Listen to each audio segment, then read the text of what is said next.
Welcome to another episode of My Best 11 podcast. Today we are joined by a person who I fondly remember as being a Luton Town striker, came through the ranks at Luton, then spent a bit of time at Boston. I didn't know he went out to Finland for a little while, and then spent a lot of time on the south coast at a number of clubs, including Weymouth, Bath, Newport, Dorchester and Poole, and he's currently, having previously worked at AFC Wimbledon, is currently the head physio at Bournemouth.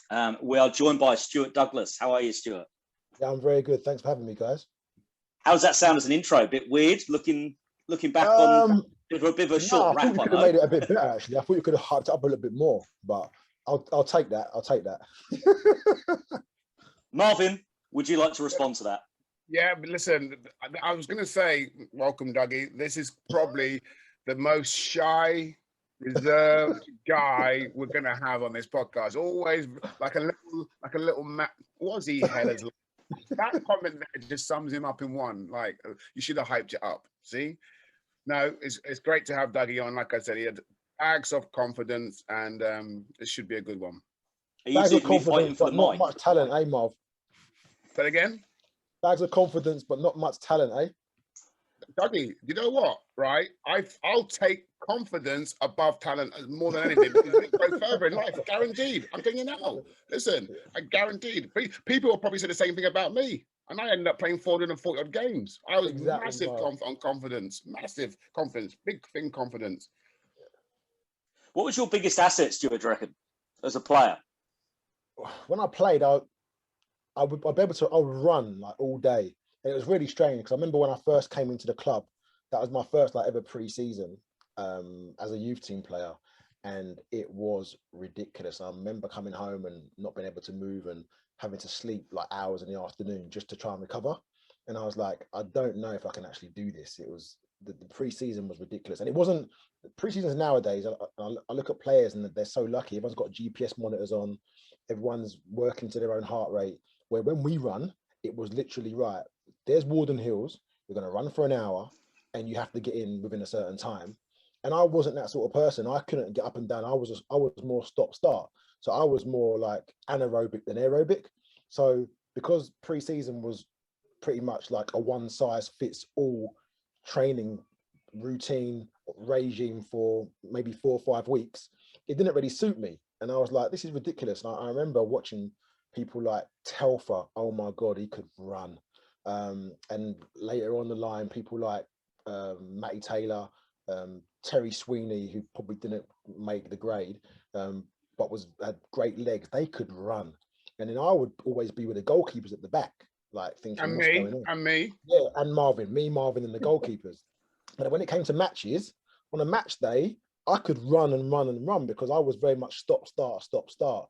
So when I played, I think an attribute of mine was my commitment and my desire and my drive in a game. I would get in behind, I was quick. And I didn't really shy out of anything. So for me, listen, and it's probably well known or well documented, I never scored enough goals to go and play at the highest level. I only played at, it's championship level now. I think at the time it was called Division 1, I think it was called at the time. So when I made my debut, it was in the equivalent of the championship now. I never got to play any higher, so I never played in the Premier League. But if I'm honest, I don't think I was ever quite good enough to make that grade. But yeah, I used what I had, and I think I used it well. Yeah, you did. Definitely. No, I agree. I was talking before you came on actually to Marv about one of my memories is how quick you were at sprinting. Marv couldn't remember it. I was very past Marv straight down the line. I wouldn't say I couldn't remember it. What I probably why I said I didn't think he was quick to you. I swear you were really fast.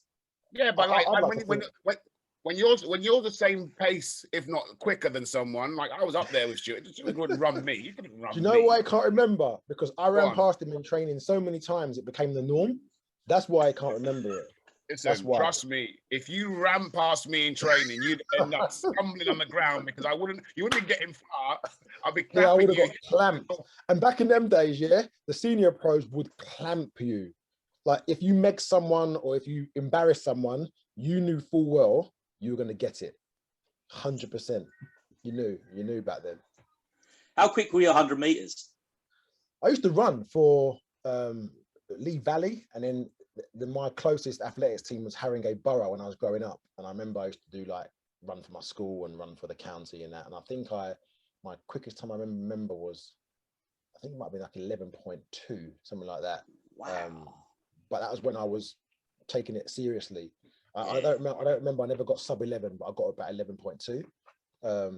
But when I was young, I'd done everything. I'd done judo, gymnastics. I'd done football, and in the end, I had to like whittle it down to the one sport. So yeah, I think the first one that came out was gymnastics. Didn't quite suit lycra, so it came out of that. Then judo was the next one to drop out because I didn't like getting hurt. And then it was between athletics and football, and I just had a passion for football. Me and my brother, mum and dad, they loved it.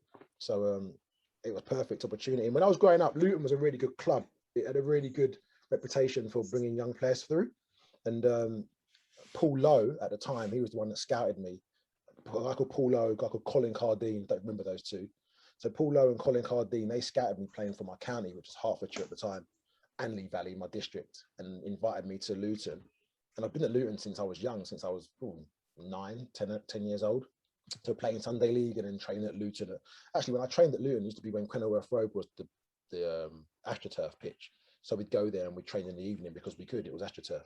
So my parents would take me up there like one day a week and I'd play Sunday League.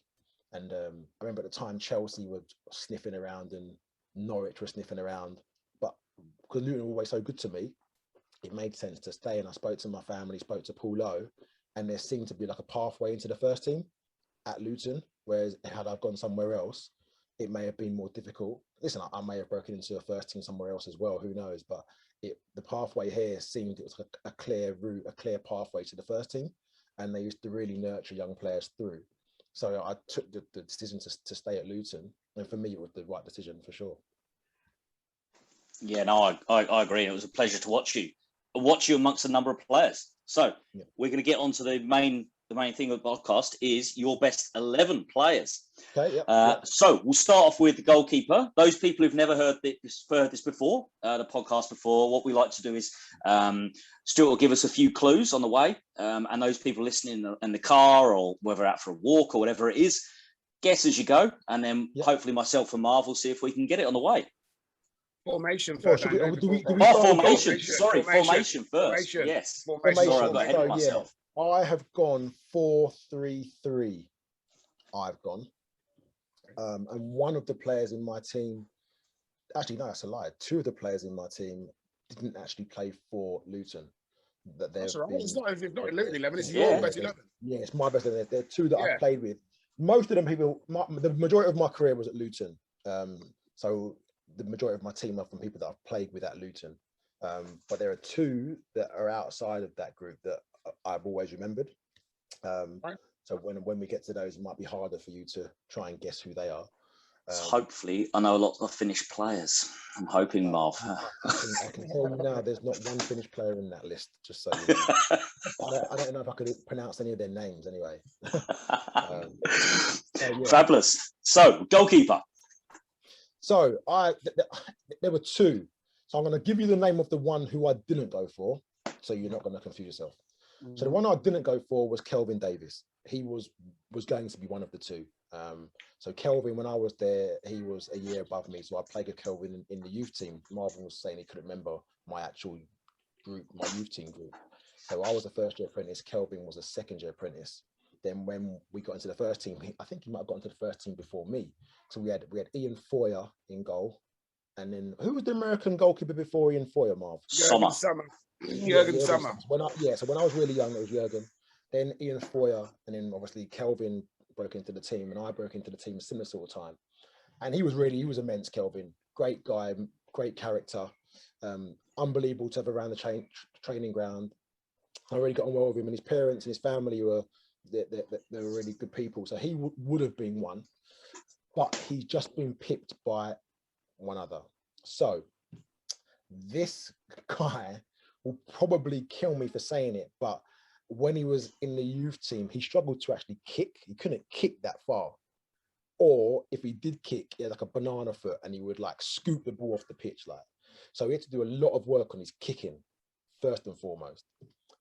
He had a brother that also played, and his brother played professionally too. Played at a good standard, definitely championship. I'm not sure if they were in the Premier League, but his brother played to a good standard.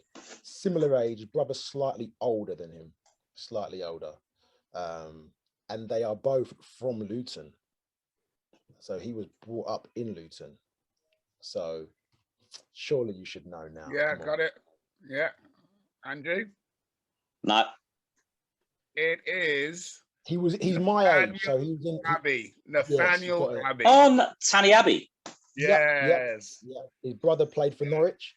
Yes, of course he did. Yeah. Probably a good career. His brother was a year older than Tanny, I think. Zima. I think Zima's a year older. Maybe 2 years older. And the reason why I say Tanny, me and Tanny are super close, still close now to this day, speak regularly. But as a black player, there have been trailblazers that have led the way for outfield players, but you don't really get many black goalkeepers, really. You had Shaka Hislop from West Ham at the time, but you don't really see many black goalkeepers. So for me, I think that even nowadays. Yeah, even nowadays, who would you've got Randolph. You've got what's his name at Chelsea?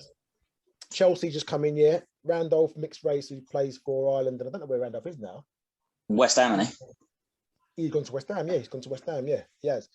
But you don't really see many black goalkeepers, and especially at the time when we were playing, it was few and far between. So I think that Tanny, probably without even realising, was a trailblazer in his own right. And for me, because listen, I'm like I said before, I'm really close to Tanny, but I think he probably achieved more than he realised, just because of what he had to do and what he had to try and strive to become. I remember a story, actually. This is the honest to God truth. I don't know if you were playing this game, Marv. I don't know if you left by then. We were playing Millwall away, last game of the season. So before the game, the referee pulled us. At that time, there was still like Millwall was still notorious with some sort of drama or trouble with the fans. And before the game, the referee said, listen, it's the last game. He's been told that there's going to be a pitch invasion at the end of the game. So he's going to give us a signal literally a minute before he blows up. He said, whatever happens after that signal, don't worry, won't count. So if they scored a goal from 50 yards because we weren't ready, it wouldn't count. He said, get yourselves off the pitch, because they're going to get on, they're going to start ripping up chairs and throw things around. And he's been told to warn us. So obviously being a black player at Millwall and Tanny being a black goalkeeper at Millwall, we were like, right, okay, cool. As soon as we get a signal, we're off. I'm getting off that pitch ASAP. I don't want to be caught on that pitch with any Millwall fan. And I remember the referee putting the signal. Bearing in mind, Tanny's a goalkeeper. As he put the signal to say, like, he said, like, listen, going to be a minute. Tanny was literally already on the halfway line. We still got a minute. Tanny was like, nah. And as soon as the whistle went, he sprinted off the pitch. Tanny got into the change room before I got in the change room. And I was like, how did you get, what? That's crazy. And that's the sort of thing that we had to, especially Tanny in particular, had to put up with. And so for me as a player, like sometimes I think that I got away with like racial abuse because of my hair. So I was growing my hair from, when I scored my debut, I didn't have it actually hair. I started growing it after that. But whenever I used to go to away games, people would say, oh, you Whoopi Goldberg expletive, or you pineapple head, or you mop head. But I would always get abused because of my hair, not necessarily my skin. So I didn't get that much abuse because of the color of my skin, because I think that this was more like obvious to people. Yeah. So they would attack that. And for me, Marv would tell you, we had like real thick skin, so it would be like water for duck's back, really. But I'm on the pitch, so I can run around the pitch and get away. If people were abusive, maybe one side of the pitch, when the ball's on the other side of the pitch, you're there trying to like regain possession or trying to attack. Tanny is always in that 6-yard box primarily. Yeah. So if you ever got anything, he's getting it for the duration of the whole game. And never did. And in lower leagues as well, you're talking they're on top of the goal. It's not even a case of now in the bigger stadiums where they're a good 20 meters back. Exactly. They're right on top of you. They're right on you. Yeah, they're right on you. And they're, so I think that I don't know if he knows this, and if he doesn't know, and hopefully he watches the podcast, like, I really respect what he's done and how he dealt with adversity and how he came through. And yeah, he was a real strong character. So he's my goalkeeper for those reasons. I think I just go back to what you just saying there, Dougie. I think we both know like Tanny quite well. You know him a lot better than I do, but he's got that personality where he doesn't give a fuck, does he? Really? And you had to have that. That Tanny was like that in a good way, because obviously if you didn't have that, I feel that he could have been crumbled as a man, because obviously, like you just said, the situations he got put in and stuff like that. I mean, Danny was always like, would speak up, say his bit, no matter like who you was, he'll challenge you.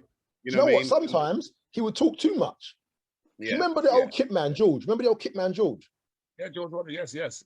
Right. So the old kit man George, I got on well with George, but George, as most kit men are, did not want you to have any kit. Like, he used to protect kit like it was treasure. And I remember we had John Moore was our youth team coach. Now, I love John Moore because he was brutally honest. So even if you thought you played okay or you trained well, he would cut you down. No, you didn't. And he would tell you exactly why you didn't and what you need to do to improve. But everyone respected John because if you did well, he would tell you. If you didn't do well, he would tell you. There was no grey area with John Moore. And he was very old school. He had morals. He had that sort of like guy that respect is really important. Humility is important. But he had morals, and he was an honourable man. So Tanny would sometimes run off his mouth to people. Tanny was like that. Do you know what I mean? And then I remember he said something to George. I think we had to put kit in a skip, and Tanny's was on the floor or something. And then George like, you need to put your kit in the skip. And Tanny's like, the kit's there, like it's on the floor, rest of the kit. And George is like, just put your kit in the skip. Tanny's like, George, get off my back. The kit's there, like, come on. We trained, by the way, and it was cold. Our kit was wet. So George left the room. I don't know where George went. Hindsight, George went to go see John Moore. So George says, John Moore, listen, John, Tanny's like, I don't know, this kid, like, we were youth team players, like, I'm just asking him to do one thing, don't want to do it. He's talking back to me, whatever. So I remember John waits. He waits until we're showered. We're all showered, clean, our clothes on. We just have to do job before we were allowed to go home. So John Moore would check job. John Moore would get his thumb and scratch like urinals. Say, look, there's still dirt in the urinal. I'll be looking at him thinking, this guy's putting his hand in the urinal. Like, this is crazy. Go around touching the tops of doors and stuff. So John, we come in, we're like, John, we're ready to go home. This is him. Right. Put your kit on. And we're like, John, we just done our jobs. We're all showered, we're changed. Like, can we go home? Put on your kit. I'm like, John, the kit's wet. Like, we've been training today. It's dirty, wet kit. Put on your kit. And we're like, what? Still not clocked that this is George. Then we're like, John, we can't put on dirty kit. He's like, you're putting on kit and you're going to do a 12-minute around the pitch. And then we're like, no. Why? Why, John? What for? Said because Tanny was rude to George. And if Tanny's rude to George, you're all rude to George. So you're all going to do a 12-minute. I was raging. And I was like, Tanny, man, you couldn't do that nowadays. That would be like tantamount to abuse. So we put on all our dirty kit, wet kit, had to go and do a 12-minute. You had to get like 8 laps of the pitch in 12 minutes. You just love this 12-minute run. I don't think there's any scientific like value in a 12-minute run. I don't know where they got 12 minutes from. 12-minute run. We've done a 12-minute run in our wet, soggy kit. Come back in. And then no one was ever rude to George again. But that's what John was like. If one done it, like we all done it. Do you know what I mean? But Tanny, I should say, Tanny, what are you doing? Like, why? Why is it always your mouth? Why? So what Marv was saying, Tanny would happily speak up for himself, but sometimes he will put us in the shit as well. Like, yeah, of course. Do you know what I mean? Yeah, but that's how John was. Yeah, that's how John was. Fabulous. That's awesome. That's a great story. So moving across to right back or left back, whichever one. Which one do you want to go for first? I'll give you that choice. This is your show. You got your t-shirt. We'll go right back. Right back, number 2. We'll go logically. Number 2. Right, okay. So this guy is the nicest guy, one of the nicest guys I've met in football. He's quiet, he's reserved. And for me, he had a really good career, probably better than what some gave him credit for. I'll tell you a story. You might guess him from the story I'm going to tell you. I didn't get on well with Joe Kinnear. As a matter of fact, I hate Joe Kinnear. There you go. I'll tell you straight. It's on the podcast. Didn't like him. Thought he was a lazy manager. Couldn't talk to him, look you in the eye. Didn't like him at all. No respect for him. And that's the one thing I learned. Before he came to the club, I actually respected him for what he done with Wimbledon. So when we were told he's coming in, I was like, oh, great, brilliant. That's the one thing I've learned. Don't ever respect anyone until you know them, until you meet them. Because the respect that I had for him, I don't know where that came from. So yeah, I've got no real time for Joe Kinnear.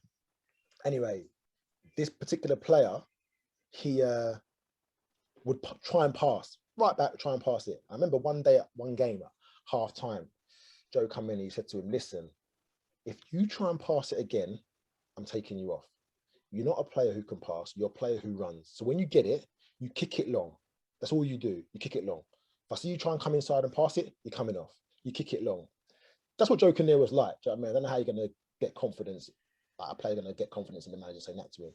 However, that player, or the player in person, didn't say anything. People were just like, okay.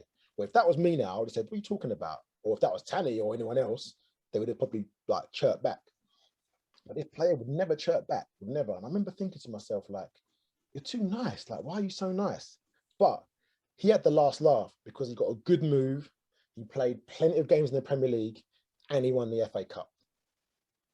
Come on, Andrew. You should have it now. Yeah, Graham Alexander, isn't it? No. Oh, hang on a minute. Oh, right, Boise. Sorry, I just realised what I was talking about then. Sorry. I was kind of, hang on a minute. Yeah.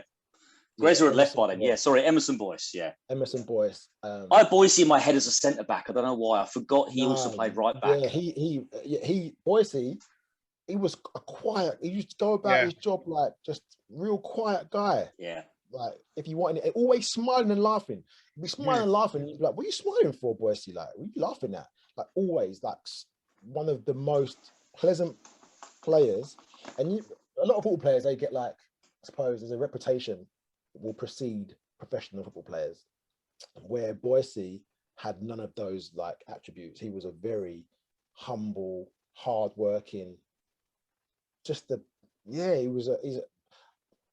Boise is the sort of person that he would do anything for you. If you call him and say, Boise, I'm in a pickle, like he could be on the other side of the country and he'd try and help. And when we played a couple of games when I was working at Wimbledon as Wimbledon physio at Wigan. So obviously Wigan had dropped down the leagues by then. And he is an absolute legend at Wigan. He'd obviously done well at Palace and stuff, but at Wigan he's an absolute legend and they love him there. I think it's just testimony, because had he have crumbled and listened to what Joe Kinnear had said at that time, he would never have had the career that he had. But he didn't really let it bother him, and he didn't bite back, to be fair. So it wasn't as if he got into arguments with him and then he was dropped because his face didn't fit. He just pretty much just got on with his work, and he ended up getting a great move and having a great career. But I often think that people forget about Boise. I think that even to work with him, you always knew that when you're on the pitch, he would always give 100%. And he was a player that he'd always be like no less than a 7 out of 10 every game. Do you know what I mean? But he was very reliable. And just wanted to win and do well. And he's a real pleasant person. So that's my right back. Was he good at whipping the balls in for you? Or do you know what? He would get up and down, Boise. He would get up and down. He wasn't that type of player, really, whipping balls. I didn't think he was, but I wasn't sure he was. I think like he reminds me like of Wan-Bissaka sort of now. Do you know what I mean? Yeah. Where good defender, maybe not as talented as others going forward, but to me he's like Wan-Bissaka. Really, he reminds me of Wan-Bissaka. Very much so. Very much so. So Boise knew. I always think that the best players play to their attributes. So if you know what you're good at, do it. And Boise knew what he was good at. He had an engine, he could tackle, he got up and down, but he passed it to the people that are more creative when he needed to. And he had a very good career out of doing that. So Boise definitely my right back. Fabulous. Left back. So pretty easy, really. Has a left foot like a wand, can run and run and run. Like pre-season, he'll be running like that with a cigar in his mouth, and I'll be at the back like crawling on my hands and knees. He was unbelievable. Would score ridiculous goals. Like you think, how dare you even attempt to shoot and score? You must know this. Play for Portsmouth. Ever Portsmouth? Great career. Pompey, Bolton, West Ham. Great career. He's been on. Matty Taylor. He's been on. Matty Taylor. I think is he working at Tottenham now? I think he's at Tottenham. Tottenham doing the young kids. Yeah, at Tottenham. Tottenham. So Towles, he was from Norwich sort of way, this sort of way, that sort of way. No. Where was he from? Oxford way. He's from Oxford. And Oxford, actually, you were saying about him running. You're saying about him running, Stuart.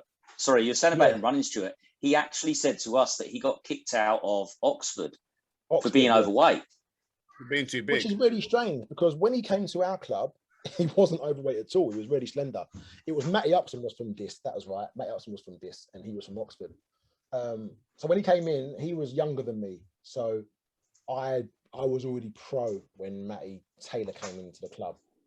But we were, I don't know if it's always been the way, but there was a spell where pretty much half the Luton team had come from the apprenticeship scheme. So like it was me, Springy, Fotiardis, Sean Evers, Wilmot, Matty Taylor, Boise, like so many players. It was like a really good spell where we just kept on churning out players. I remember when Matty Taylor came and like I said, we were doing pre-season. I was always thinking, how can a human being actually run like this? It didn't make any sense to me. But then when he actually got on the pitch, sometimes you just get runners, people that can get up and down and they will stop a game. But he could run, but his left foot was a wand. Like he'd whip it in from anywhere, confident. Like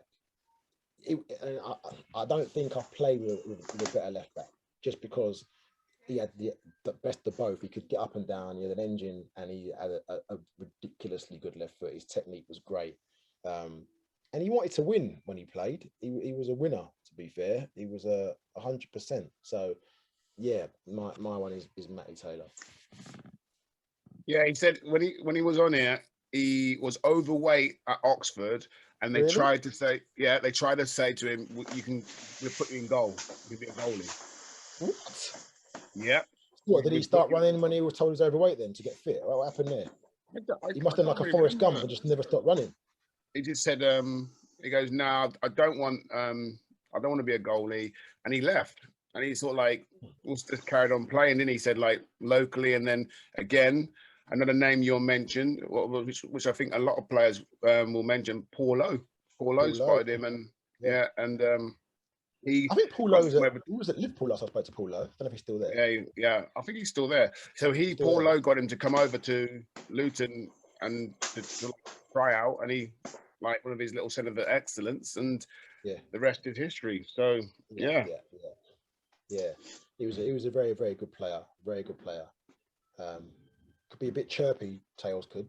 Yes. A little bit chirpy, which I actually quite liked. A bit of like fire in his belly.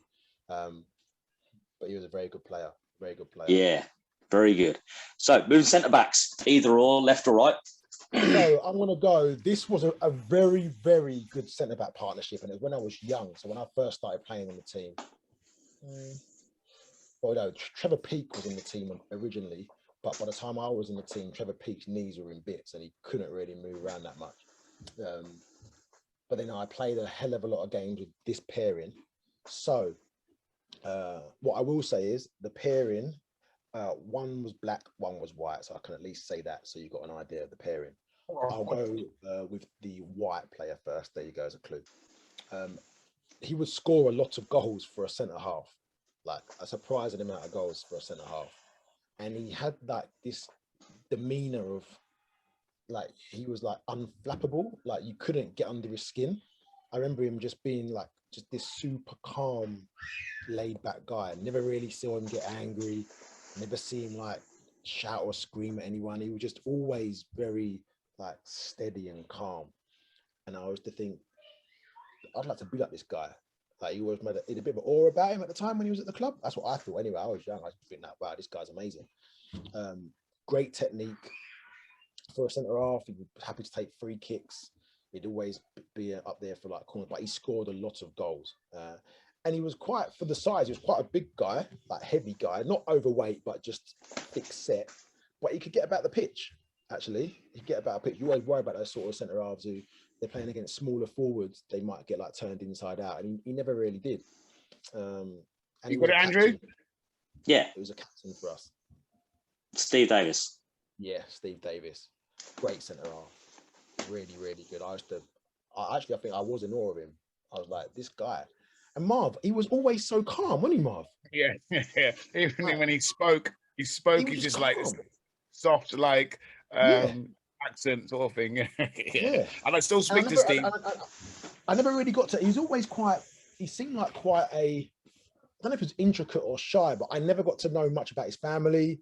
Like, never really. I didn't really know Steve that much outside of football. Like with Marv, I knew Marv and his parents and stuff, and kids know what Marv was about, but I didn't really know much about like Steve. It was come to work, he'd done his job, he led the team, he was calm.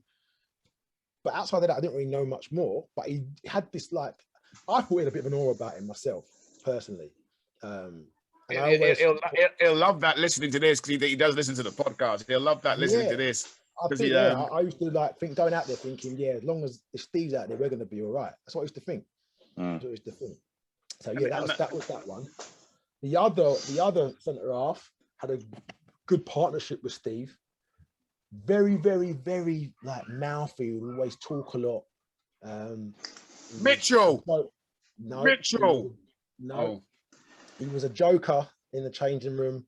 Always made people laugh. But you get like some senior pros will nurture, and some senior pros will pretty much put you in your place. And there were two senior pros that I always remember that always helped me in my career. One was Gary Wadduck. He was unbelievable. And the other one is this centre half that I'm talking about. Over the course of the years, he's got grey and he's put on a bit of weight. He's got a bit of a belly. And he's moved abroad to continue coaching. But yeah, that's my other centre half. I think that I lost it with a bit of a belly. This one, he's ripped. He's ripped, right? He's strong. Does this one also look a little bit like he should be up chimneys with his hat on?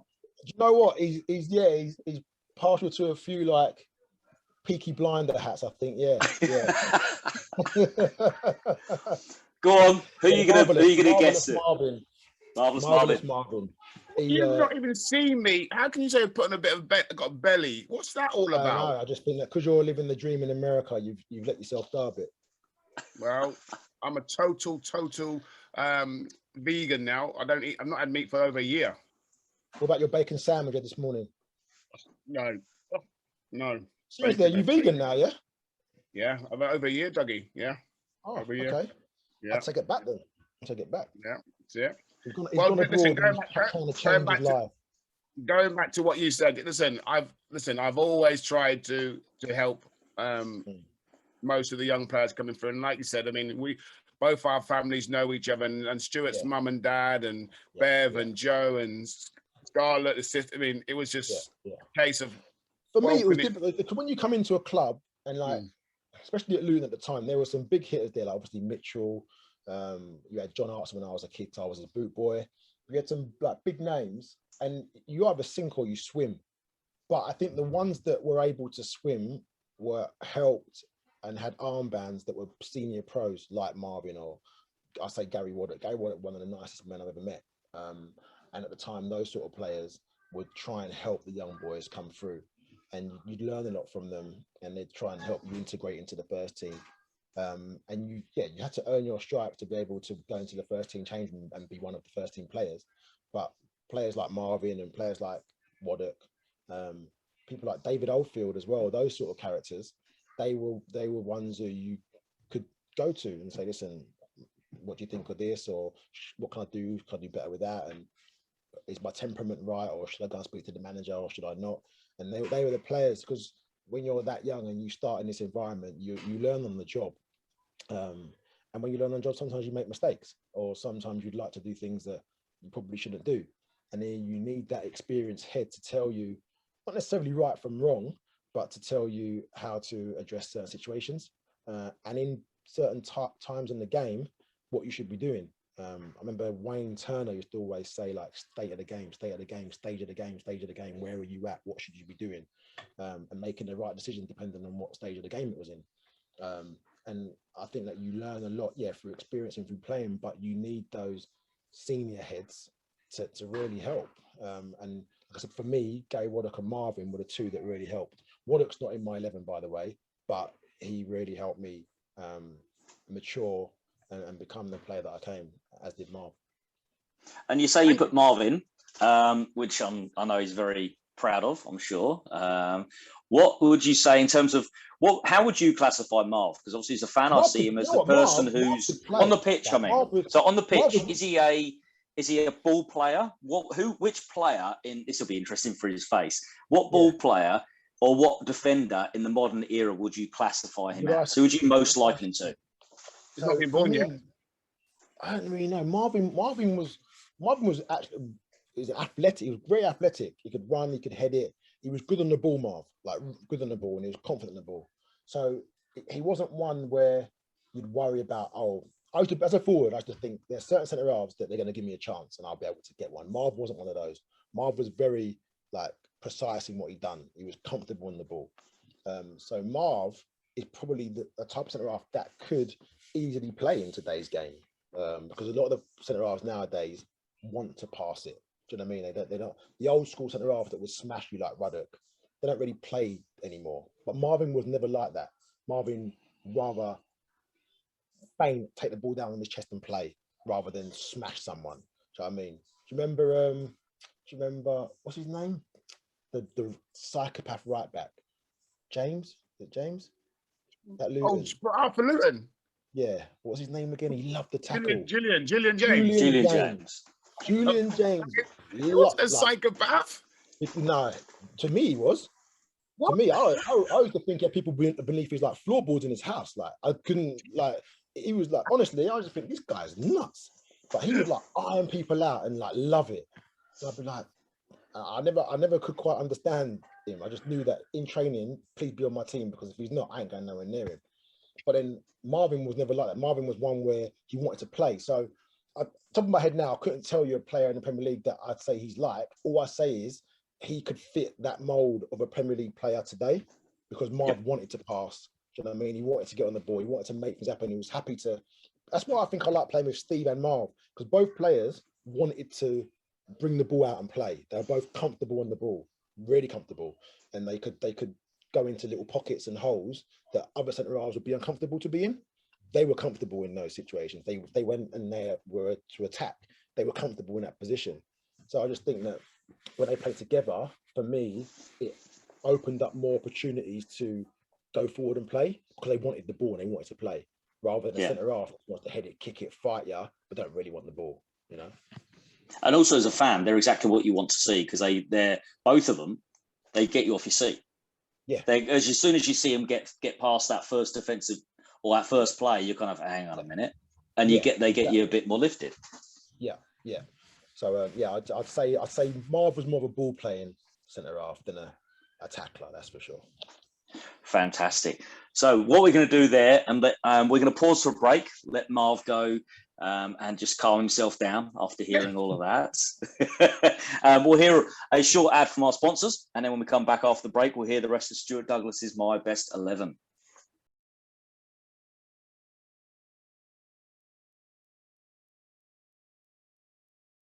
Great. So we're back for part 2 of Stuart Douglas's My Best 11. So far, we have in goal Tanny Abbey, right back Emerson Boyce, left back Matty Taylor, and centre back Steve Davis, and our very own co-host Marvellous Marvin Johnson. So we're going into the 3. I'm not sure how you're going to play these 3, so I'll let you pick the order depending on if you're playing a holder or 2 holders and 1 forward. Yes, so I'm going to go probably 2 holding. Well, this one of them would pretty much do what he wanted to do. You couldn't really tell him what to do. So you can put him in a position and he'd do what he wants. So I think we'll start with that player. Actually, no, let's start with the one that you probably won't get. So we'll start with the player that didn't play for Luton. We'll start with that player. Okay. So I was at Luton for a long time.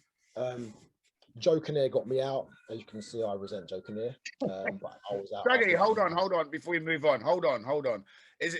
What is it with Joe Kinnear? Is it because he got made you leave Luton? Was that the reason, or was it the way No. Listen, I'm big enough and ugly enough to accept that if you don't play, sometimes your face doesn't fit. Right. I get that.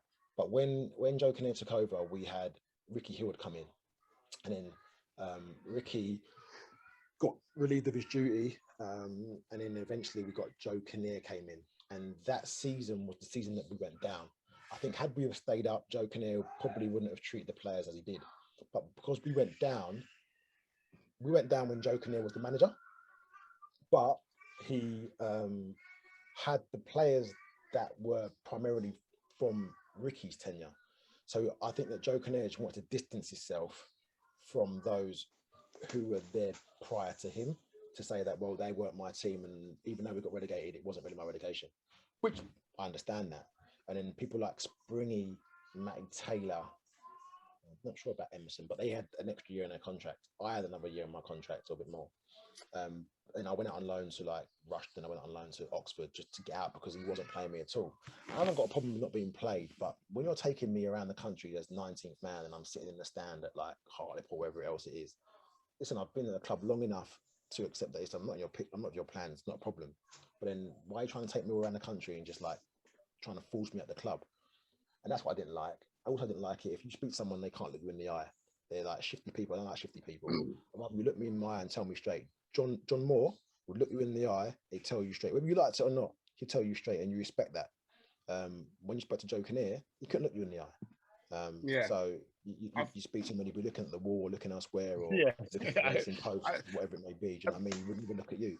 And I didn't really, I think that there's a way to treat people. Listen, that's the way I'm brought up. Like, you have to be open, honest, transparent, regardless of whether people like it or not. And some managers don't like confrontation. Yeah, I accept that. And then he would get like Steenie or Mick Harford to talk to me and tell me that I'm not going, or I've got to train with the kids or whatever else. Just tell me to my face. I'm a big man. Like, why have you got to hide behind like other people? So it was just the way he went about his business that I didn't like. It wasn't the fact that I wasn't playing. If you don't play, you don't play. I understand it. That's the way football is. I just wanted to say that listen, I agree with what you say with regarding about taking players all around the country, 19th man. And I mean, I don't like that. I mean, I don't understand why managers would do that and not just come out and be honest. But I feel that, and not sticking up for Joe, but I feel that he treated everyone like that. Even when I had my time coming to an end, it was like, he was like, Marv, it weren't me. He wouldn't even be looking at me. He would be talking to me. Marv, 100%. Marvin, I agree. That was just him. That's his manners. And some people might accept that and say that's the way he is. Other people like me were like, well, I don't really respect the way you are, the way you behave. I don't think it was ever personal to me. I think I was on the wage bill. He wanted me off the wage bill. The money that I was getting, he could probably get somebody else in that he wanted. I understand that. Don't get me wrong. But I think there's a way in which you do it. Do you know what I mean? That's what I think. I think there's a way. It's funny because remember Carl Emerson. Yeah. Embo's exactly like you. He's gone, oh my god, and Embo let him get underneath his skin. He goes, I just can't. I said, but Embo, I'm not saying sticking up for him, Embo. I'm saying that was Joe. He that was him. I think it was personally towards you as a goalkeeper, but he couldn't. Yeah. He goes, nah, Embo, man. Embo just like food and money. I remember food and money. And remember when we were getting promoted, Marvin, we had to be in the top 3 to get our bonuses. And after, like, Embo would be on the coach, like working out who's played who, where we are in the league. Yes, we're in the bonuses. And he'd be eating food, bonus. Embo loved food and bonuses, you know. And if he tells you otherwise, he's lying. Food and bonuses. He loved it. But yeah, listen, I just think that, and I think that most people throughout their career in football, if you have a long enough career in football, you will encounter an individual who just rubs you the wrong way. It's just part and parcel of the game. Actually, probably in any walk of life. I just think that you could have done exactly the same thing with me in a way in which I would have accepted and been like, okay, I agree. Enough. Even if you just said, Stuart, your face doesn't fit, you've done really well here, but I need something else, I would have been like, you know what, Joe, not a problem. But it felt like you're trying to mug me off. Don't mug me off. Come on, don't mug me off. Do you know what I mean? Fair Right, sorry, we digress there. What? Yeah. So where were we? anyway, So centre midfielder, not from Luton. so centre midfielder. So when I left Luton, I went to go and play at Boston United. They just got promoted from what is now the football conference. So they got promoted into League Two. And I remember that I was on my contract at Luton was okay. I'd been there a long time. I was happy with the contract I had. And I remember that when I spoke to Boston, they were going to try and make me one of the highest paid players. And I was like, okay, great, perfect. But yet my money was literally still half of what I was getting at Luton. And then that was the day of realism where I thought, actually, it's probably going to be difficult to try and command the sort of money I've been earning for the last couple of years now that I was leaving, but definitely after leaving a season where you've not really played. So it was difficult, and you're quickly forgotten in football. Plus, as a forward, I probably never scored enough goals to warrant me getting a really big lucrative move. So the money that I was making in football, yeah, it allowed me to have a great standard of living, but it was never going to be enough money for me to play golf every day for the rest of my life once I retired. So when I went to Boston, I initially signed for Neil Redfern, and Neil Redfern was the manager at the time, and yeah, agreed my deal. Went there, and I was playing with this particular midfield player at Boston United. He was also at Oxford, and he had a brother too. So him and his brother both played for Oxford. Then he'd left. I think he went to Yeovil and went to Boston, and had a great rapport. We hit it off. We'd be up and down. He was a goal scoring midfield player. And I think there were probably more goal scoring midfield players then, especially like you look at the Premier League, people like Bowyer, your Lampards, people that wanted to break into the box and score goals. Yep. Freddie Lundberg, there was loads. Do you know what I mean? Sorry? I said, Andrew, have you got it? I'm going to throw one of the few Boston names I know. He's still in football now. He's working as a coach. He's been working at a very good level. He was working at. Do you want me to tell you where he was working at and where he's working? Did he start off his career at Arsenal? No. He started. Where's he working now? He's working at Bournemouth now. He was at Burnley and he left Burnley. He went to Bournemouth and he's working as a coach at Bournemouth. And him and his brother both play. His brother doesn't play anymore and doesn't really do football anymore. His brother. You may or may not know. I was gonna go David Noble. No, but I did play David Noble, and he's a great guy. Great guy. Absolutely. That was my midfield idea. You've got us, Stu. You've got us. I'm talking about is Simon Weatherstone. So Simon Weatherstone had a brother called Ross Weatherstone. They both played at Boston United. Simon was at Burnley as a coach, and then when Eddie and Jason Tyndall were there, and they went back to Bournemouth, they took Simon with them. Simon's a really good friend of mine, a really good friend. And if you see, I've got a lot of close people. I think you put people who you're close to in your best 11, because if you were to ever play in the best 11, you could trust them. You'd know that. Right. That's what it's all about. Great. That's fantastic. You've done that, because it's not always, because some people will look at different people's best 11 and think, well, I'm sure he played with so-and-so. Isn't he better than that? But it's not about that. It's about... No. It's not fantasy football. It's something different. No. Yeah, what you just said if I was to go to war and I was in the trenches, who would I want by my side? Yeah. Pretty much. Yeah. And for the reasons, yeah. So he's an up and down player. Technically, very, very good. Like even now, he joins in training and takes coaching sessions at Bournemouth. And he's probably one of the best technical players. When he puts a drill on, it will show you exactly how. I remember when Ricky used to do that at the club. He'd say, right, I want the free kick like this, and he'd do a free kick, and you'd be like, how on earth he's done that? And now people were doing it, so like 3 or 4 times to do it. No. This is how I want it, and he'll do it again. And you just think, wow, you've got some ability. And Tintin's like that. When he takes a session, or his nickname's Tintin. When he takes a session, that's what he's like. He had a great engine. He wanted to score. He was hungry. He would snap in a tackle. And I think that sort of midfield player is a dying breed. So that's why he's in my best 11. Perfect. So in your opinion, I mean, with great respect to Boston, why didn't Simon make it to the higher level?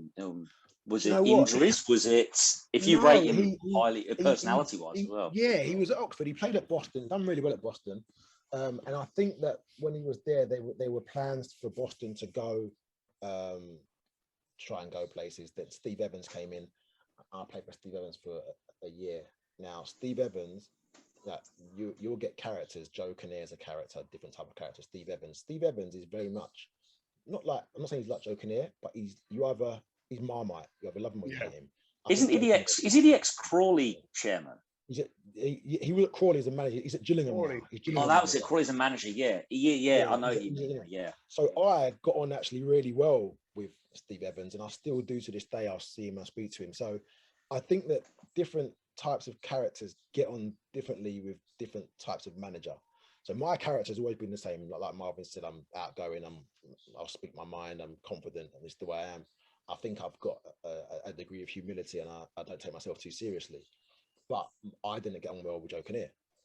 But I got on really well with Steve Evans. And I know some people that don't get on well with Steve Evans. So I think it just depends on the individual and how your character actually interacts with those of people that you've played for and managed you. And I got on really well with him.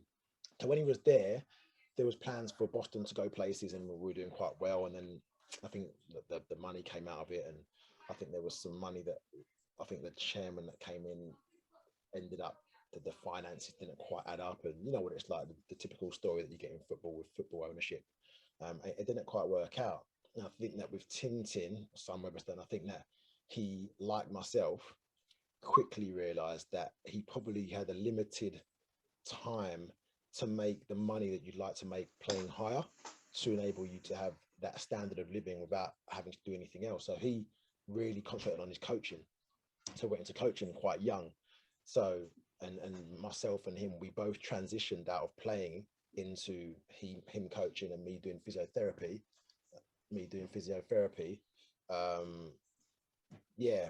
Quite early in our careers.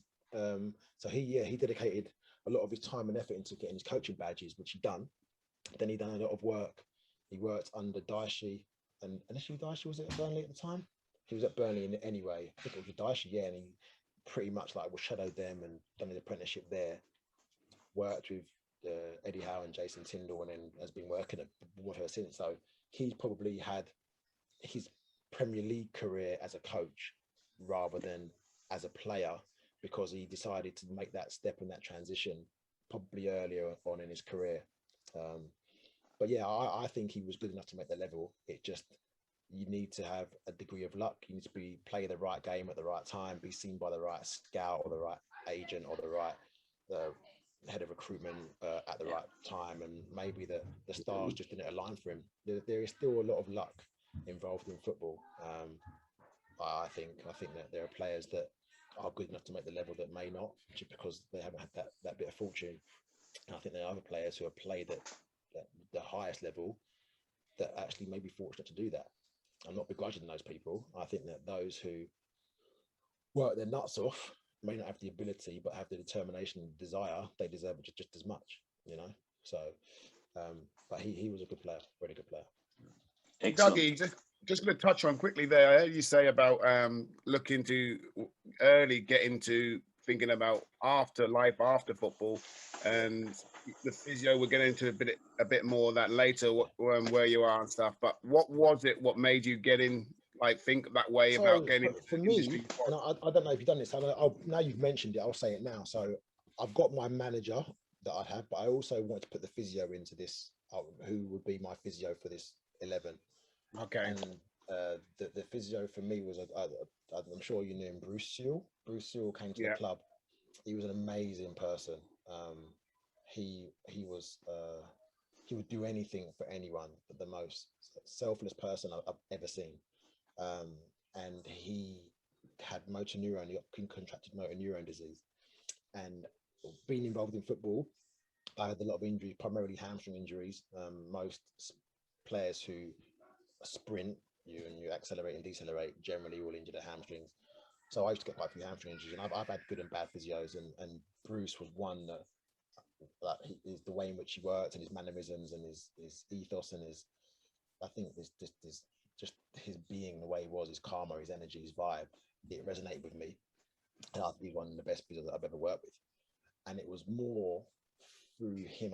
He said, like, you should do your degree, you should get into doing physio or get into doing sports therapy, because you clearly got an interest in it.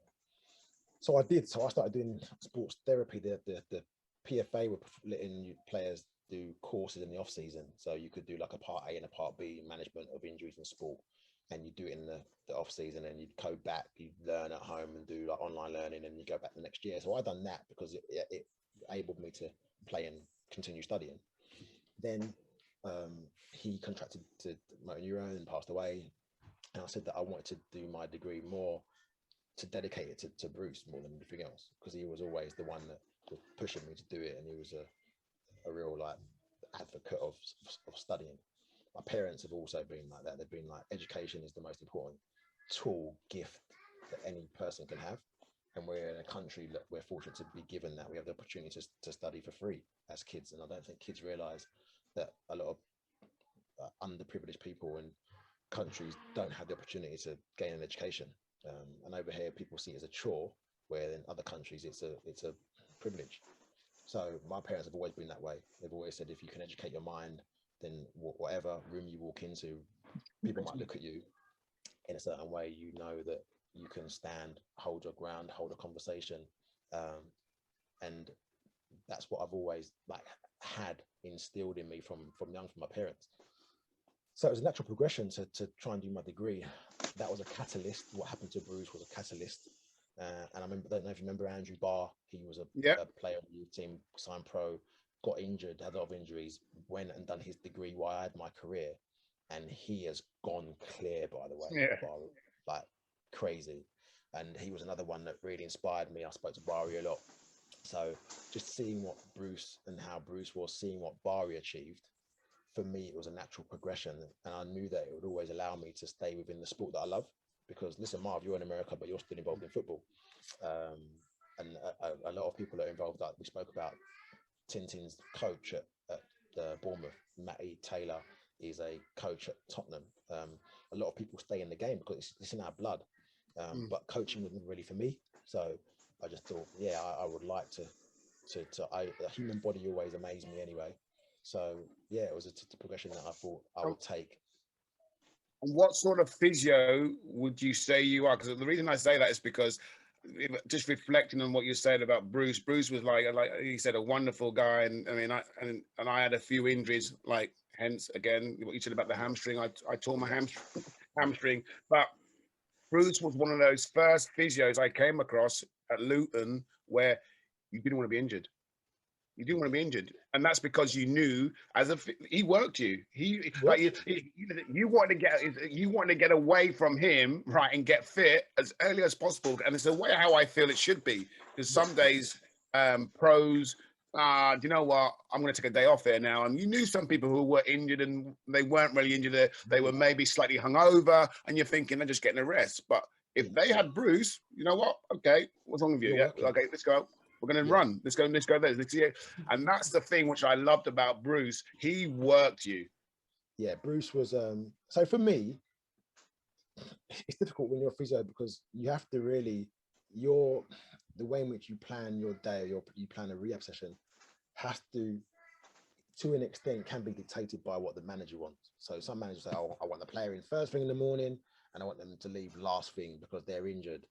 And even though we worked hard with Bruce, it was never a punishment. We were working hard because we had to get fit.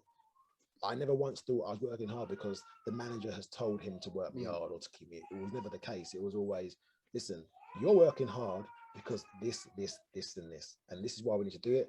And he would explain the injury to you. So what I liked about Bruce was that he gave players that autonomy. We were compliant because we were able to decipher what he said, realize that it was in our best interest, and then we would execute whatever he wanted us to execute.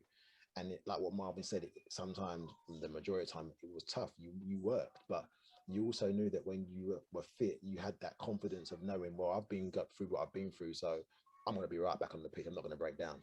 And I had spells where I would break down because the treatment or rehabilitation that I'd done just wasn't adequate. So for me, the way in which Bruce, I'd like to think that I've got a lot of his mannerisms and his philosophy. I like to think that I'd use that. I like to empower my players when they're injured. And whenever I do like a treatment plan or a rehabilitation plan, I'll sit down with a player. I'll probably make the plan first. So say it's a long-term injury, you do your monthly plans, and then each month you do like a weekly plan. And I'll sit down with a player and I'll say, right, listen, this is what I think. I want you to have a look at it. Anything you'd like to change, or because that way you empower the player to want to do it because they've had their input. I think that's really important as a physio. Plus, for me, having played, I earn a lot of respect from players because I've played. Yeah. So I know full well players don't want to be injured. They don't.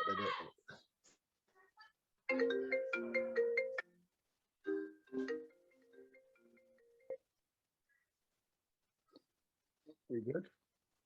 I'm still there. Sorry. Yeah. That was my sister trying to call and it went through to the MacBook. Very annoying. Sorry about that, guys. I'm back. Yeah, so I'd like to think that if you empower players and you give them the you haven't got to explain to them in like physiotherapy terms, because a lot of it can sound quite foreign. But if you explain it to them in layman's terms and you try and let them understand why they're doing something or why they need to do a particular drill, then most of the players are compliant. So I found that working in football as a physio, having played it, has been really beneficial. Excellent. Okay. Fabulous. Moving on to the rest of your, to move on to the rest of your midfielders. Guys. Now, yes. this guy, you'll both know him. This guy hated football. How can you play football and hate football? And he played when I was young. So when I first started playing, he was in the team. And I never knew whether he was left-footed or right-footed. I didn't know because both feet were amazing. And I used to think to myself, how can you like dislike football but be so good at it? He used to always say to me, he plays because he's good and he gets paid good money to play. But if it was his choice, he'd be a rock star. And I'd be like, what? He loved Elvis, loved Elvis. So he used to say to me, there are two things that I love, women and Elvis. And I was like, what? Women and Elvis? He was, yep, women and Elvis. I was like, okay, so what about football? Nah, not really football. But I was like, but you're so good. Like, you know what I mean? He goes, yeah, I don't really like football. If I had a choice, I wouldn't play football. I'd be a rock star. I'd be like Elvis. I was like, oh, okay. Was he Welsh? He was Welsh. Yes, he was Welsh. He was Welsh. And he was a bit of a cannon, to be fair. But he could play. God, could he play? Really. Andrew, you got it? I thought you were going to say Paul Telfer. Nah. Paul Telfer didn't like football. You're right. He didn't, I was right. That's what Paul Telfer didn't like football either, did he? No, he didn't like football either. No, this guy. He's Telfer's Scottish. Telfer's Scottish. This guy's Welsh, and he had a left and a right foot that were both wands. And he made football look easy. Like, I used to watch him and think, you know what? I actually don't even think he tried. I just think he just would turn up, train, turn up, play, and that was it, and just do his thing and go. And I remember I used to watch him and be like, how can you do that? How can you be just so like nonchalant, be so like bothered and still perform? Go on, Marv. I don't think Andrew. I mean, his name doesn't come up that often, really, But like Stuart said, well, I hope it's the one I'm thinking of. I mean, there wasn't too many. Kerry Hughes. Kerry Hughes. Yeah. Kerry Hughes. Why do I think Kerry Hughes was Northern Irish? Nah. Well, no, I apologize. I'm wrong, but that's why I didn't get Kerry Hughes. Yeah. Great player. Was you playing that game? Yeah, what a good player. What was you playing that game when in the dressing room when John Moore and him? They come at each other. Yeah, yes. I did. Like, I did. Like Stuart said, he was literally a cannon. He didn't give up. Yeah, he didn't care. Yeah. He's the only one. I don't think Stuart was in the team then. He's the only one who I've heard speak to David Pleat in the mat, like where we had I remember we were sitting upstairs and we had a meeting, and David was going around the room saying, what's your ambitions? What do you want to do? What do you do? Comes to Kerry Hughes, right? And he turned around and goes, get as far away as possible from you. Yeah. actually can't. It's just. I'm He, just like. yeah. And he's a young lad. See, and he's still a young lad in the team, and he's saying this to the manager, the first team manager, get as far away as possible from you. I'm just like, gee. Yeah. He was. I used to go in there, and sometimes I would just sit, because when you're young, you sit and you watch, you people watch, and you see what people are doing, and like you try and work people out. And sometimes I could literally just sit and just watch Kerry, just watch his antics and his mannerisms, and I used to, because I love football. Like I played the game because I love football. It wasn't. I think most people when they're young play football because they love the sport. Then you realize you're good at it, and then you get the opportunity to be professional and get paid out of it, which is a blessing in itself. So I'd never met anyone like Kerry who would openly say they dislike football. Like I'd never met anyone. All my friends, we all love football. I remember saying to him, Kerry, like, how can you dislike it? Go, Stuart, I don't like football. Like, as a matter of fact, if I could do something else that would pay this money, I would do it. I don't like football, but I do it because I'm quite good at it. I was like, oh. And he used to say, but women are great creatures. And he said, Elvis is the best. So that's what I want. I'd like to be a rock star like Elvis. That's all he'll be doing.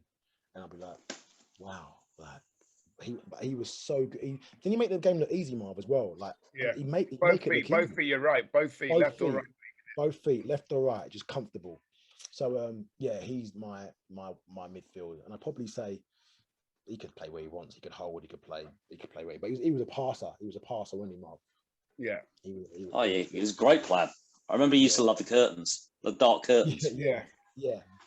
How much wax did he put on that to make it? I know. I don't even know. I don't know if it was wax or like oil or what back then. I don't know what it was. Like Brill cream or something. Something like out there. Do you know what I mean? That's awesome. So next to Kerry is. So next to Kerry is another cannon, like an absolute cannon. Now I don't know who's worse, Kerry Hughes or no. Actually, I think this character is probably worse. Yeah, he's a character. He would snap you in a tackle, training, games. He's come into the changing room like naked and all fours and barking, and then just like crawled out, barking at the changing room. Like he'll sabotage your clothes, like, and he's the one player that I've dealt with a lot of players now who have played like with little knocks and niggles, or you see some serious injuries. This player, his knee was shot to pieces, yet he played every week. I couldn't get my head around it. Like, and after the game, he'd be like hardly able to walk, and then maybe the next day off, then he'd train and he'd play, but he'd play. And I was always thinking, I don't know if you passed your medical, like you took some bits out of your paperwork so they didn't see it, or you paid someone a bung or something, because there's no way in the world you should have, with that knee of his, should ever pass the medical, ever. But credit to him, he played every game. And now when I see players who complain about little niggles here or there, or they can't go out, and I think that you wouldn't last when we played, because we had people like this crazy cat I'm talking about now that would play with one leg if he could. Do you know what I mean? You got it, Andrew? Kevin Nichols. Yeah. Oh my word. Like, Nico. And you know what? He's won. Like, he was 100%. Like, he'd give everything. And he'd run and he'd tackle. And you know what? I don't actually think people give him enough credit for how good of a player he was. Do you know what I mean? People always think of Nico as this guy that, he will snap you and he'll get about the pitch. But he can play. He can play. Nico can play. Let's not get it twisted. He can play. But off the pitch, there are certain people that you just want to be around. Do you know what I mean? And I've always thought that I'd like people to look at me and think, do you know what? I liked it when I was around Stuart. Like, he got the best out of us, and he's someone who I would like to spend time with. And Nico is like that. When I think about Nico, I don't always think about him on the pitch. I think about Nico off the pitch as well, because he's a character, man, and he's the sort of kid that will get you in trouble, but you'd laugh over it. Do you know what I mean? What's one of the best stories? Because we've had he's been on the podcast and he gave us some great stories. Okay, so, and this is the truth, right? This is the truth. He came in on all fours, like barking, butt naked, barking. all fours, then he would shit, excuse my language, and then crawl out and just leave like a hot poo in the change room. What? Yeah. Like crazy stuff like that. As a player, were there players in that dressing room that looked and went, "What the hell?" Or did everybody laugh? Or what was it? Surely something like that. I mean, that's out there. We'd all be like, that's Nico, isn't it? Jeez, Nico, man, what are you doing? Like, really? Like, do you have to go there? But it's cause like something would happen the week before and he's trying to better it, or someone's egged him on. And he's like, yeah, I'll do that.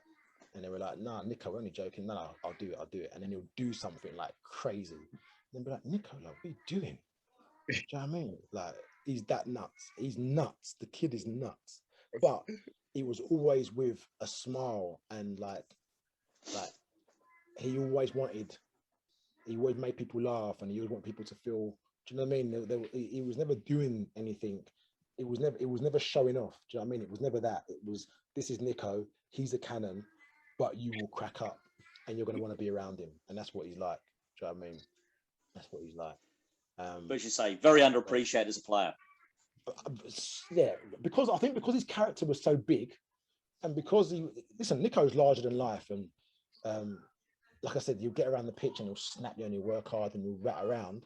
But because I think people always think of Nico, or people that of our generation who play with him or know him, you always remember that he's this character and he's super lively and he's a great guy.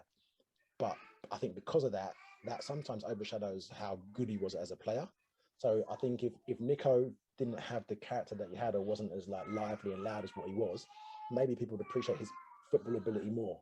But because you talk about Nico, talk about this crazy guy, people always talk about him being crazy. Do you know what I mean? So perfect. So going on to the front three. Yeah.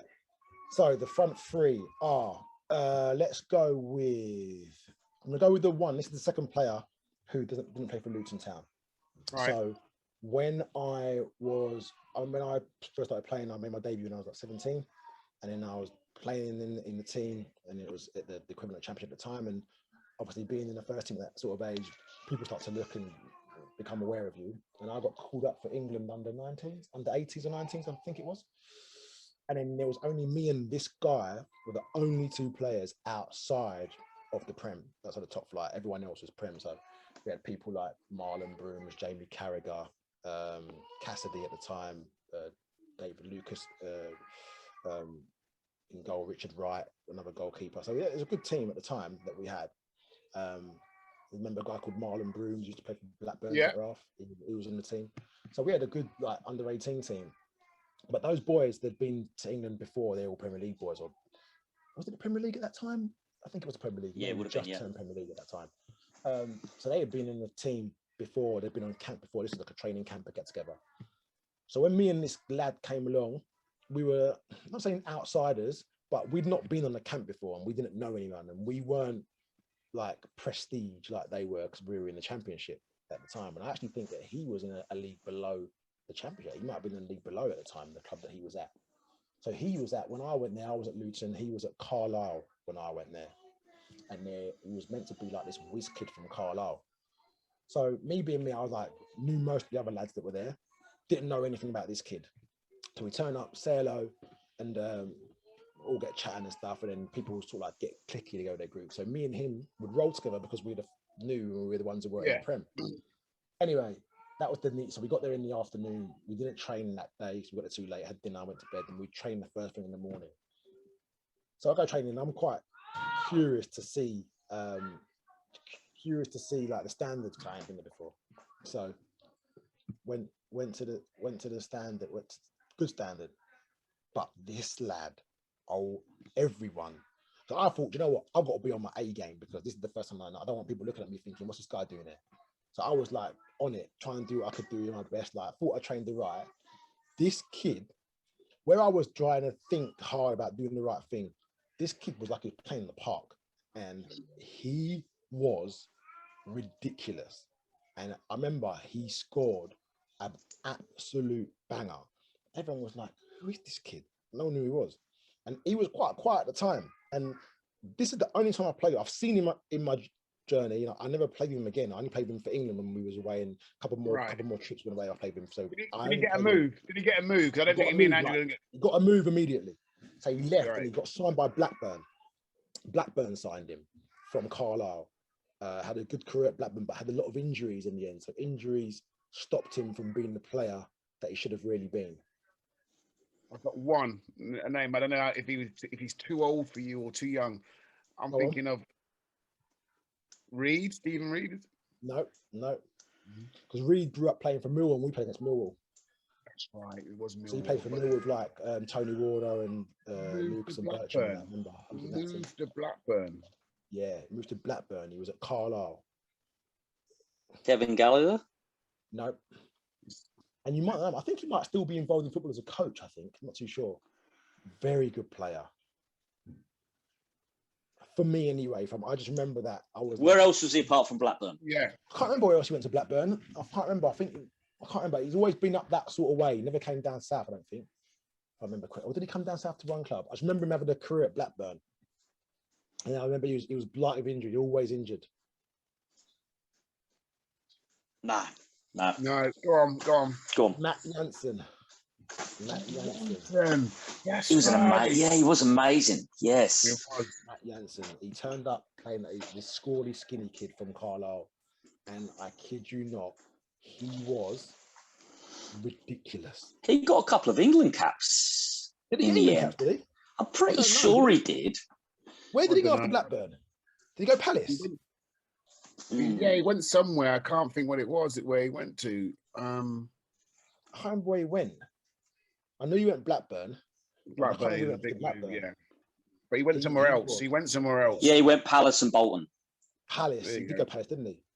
So Palace and Bolton. Matt Jansen, he was a good player. Oh, and he got six under 21 caps, no full. Right. So he when we was at England, there was. Do you remember Cassidy at Liverpool? Remember Cassidy at Liverpool? No, so Cassidy was Cassidy. Yeah, Cassidy. He played for Liverpool. He's like a winger. He was like their next best thing at the time. So everyone was talking about him. Everyone was talking about him, and then we were there, and then after that camp, everyone was just talking about this Matt Jansen guy. Like, everyone was like, this guy is special. And obviously, he got bought by Blackburn. But he's one. You know, when you leave and you think, you know, someone leaves a mark on you. Like I just remember thinking, oh my, that is the standard there. So I mean, and he made it look so easy. He was like so casual with it. It was quiet, skinny, but just made it look easy. So yeah, that he has to be in my team just for that. For how I remember him. Even now, I just think, wow. But should have had a better career, really. It's a pity so many injuries. He had a few injuries, you're right. Yeah. The other two Luton players now for my 4-3-3. One is from Luton. You should get this one quite easily.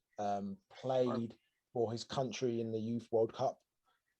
A very, very tricky player. I used to call him Spawny, actually. He used to like ricochet, hit every part of his body, and he'd still come out with the ball when he's like dribbling. How have we done that? Had an eye for goal. I think if I could finish as he could finish, I probably would have played higher because he could finish. He could really finish. But his body wasn't built for football, bless him. Had a lot of injuries. Again, I think Matt Jansen and this individual I'm talking about now would have played higher had they have been able to stay fit. But technically he was very good. Played with a smile on his face, enjoyed the game, but just had a real brittle body that would break and break regularly. And making him sound like he's some be made of glass. He's like, you know, there was that film with what's his name?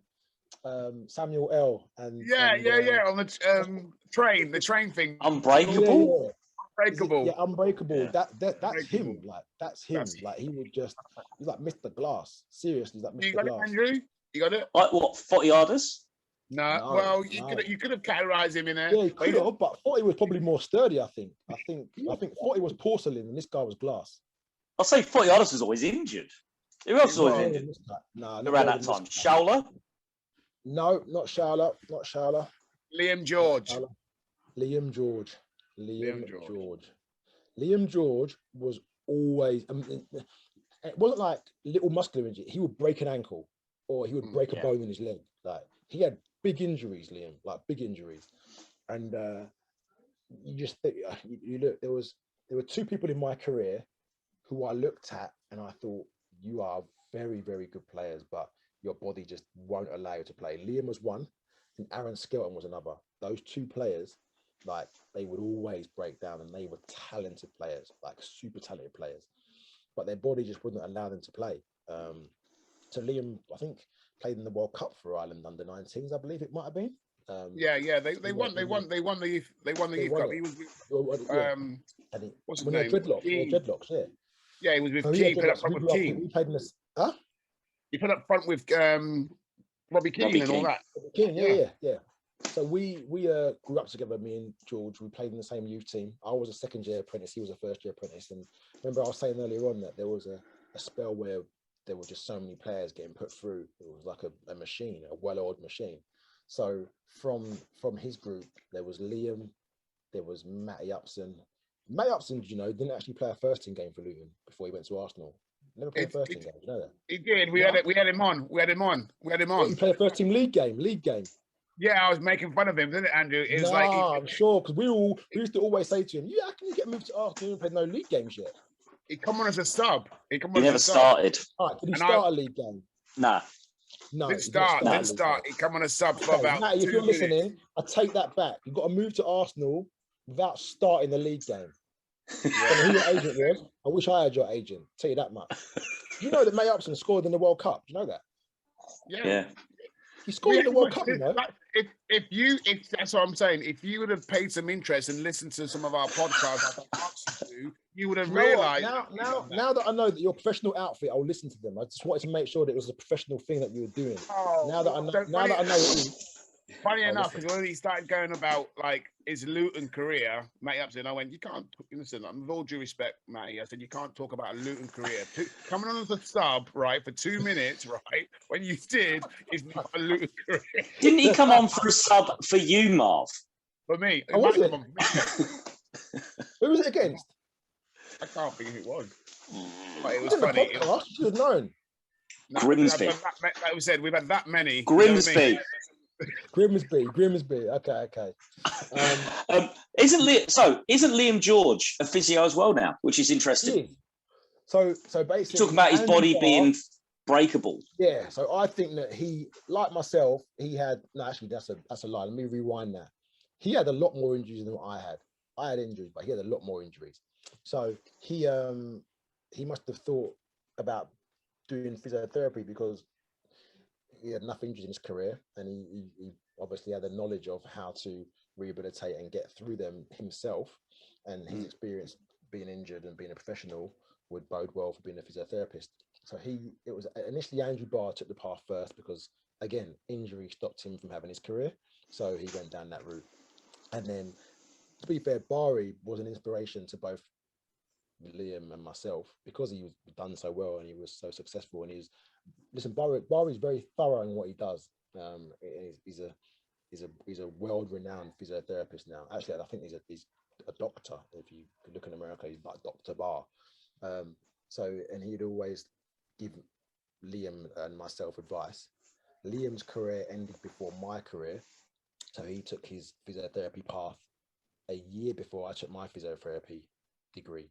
So he done his one in Manchester through the PFA. I done my one at Brunel University, again, helped by the PFA. So he qualified a year before me. But Liam didn't want to work in football. Football can take its toll, and you live your whole life around the football schedule. So to this day now, I've never been skiing at Christmas. Like, I would love to go skiing around Christmas, but you know as well as I do that in England, Christmas is a very busy period for games. So I've never been able to do certain things. And even my friends who were involved in football now, they're either agents or they're PTs or whatever else they're doing. Some are teachers. They get to go on holiday in September, or they do things that I still can't do. So my life is very much dictated to by the football calendar. And I don't think Liam really wanted that. Liam wanted to do his own thing. So he set up his own clinic, and he's got a clinic in Luton actually. His clinic's doing really well. So when Bournemouth, we played. I didn't even know this, by the way. We played Luton and we stayed at Luton Who. I was like, Luton Who? That's not a hotel. But it's a hotel now. Like before, it used to be like some big, like old museum building sort of place. When I lived in Luton. It's been a hotel for a while. I ain't been in Luton for a long time. Do you know what I mean? Right. Anyway, we stayed at Luton Who, very nice.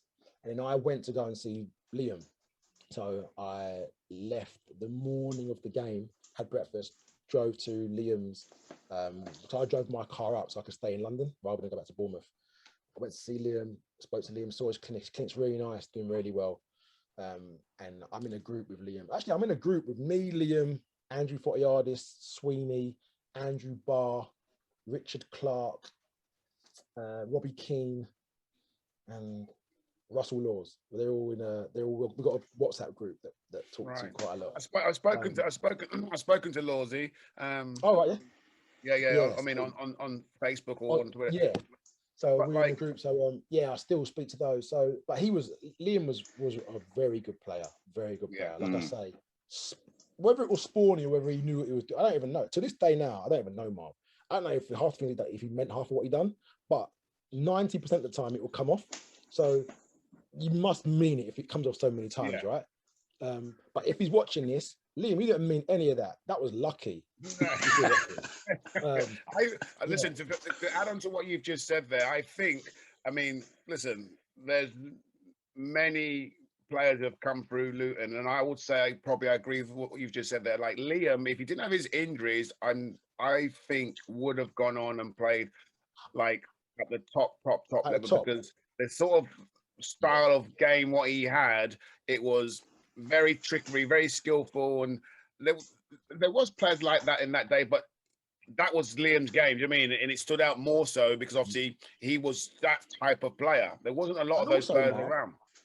He was doing it on pitches that were like bog.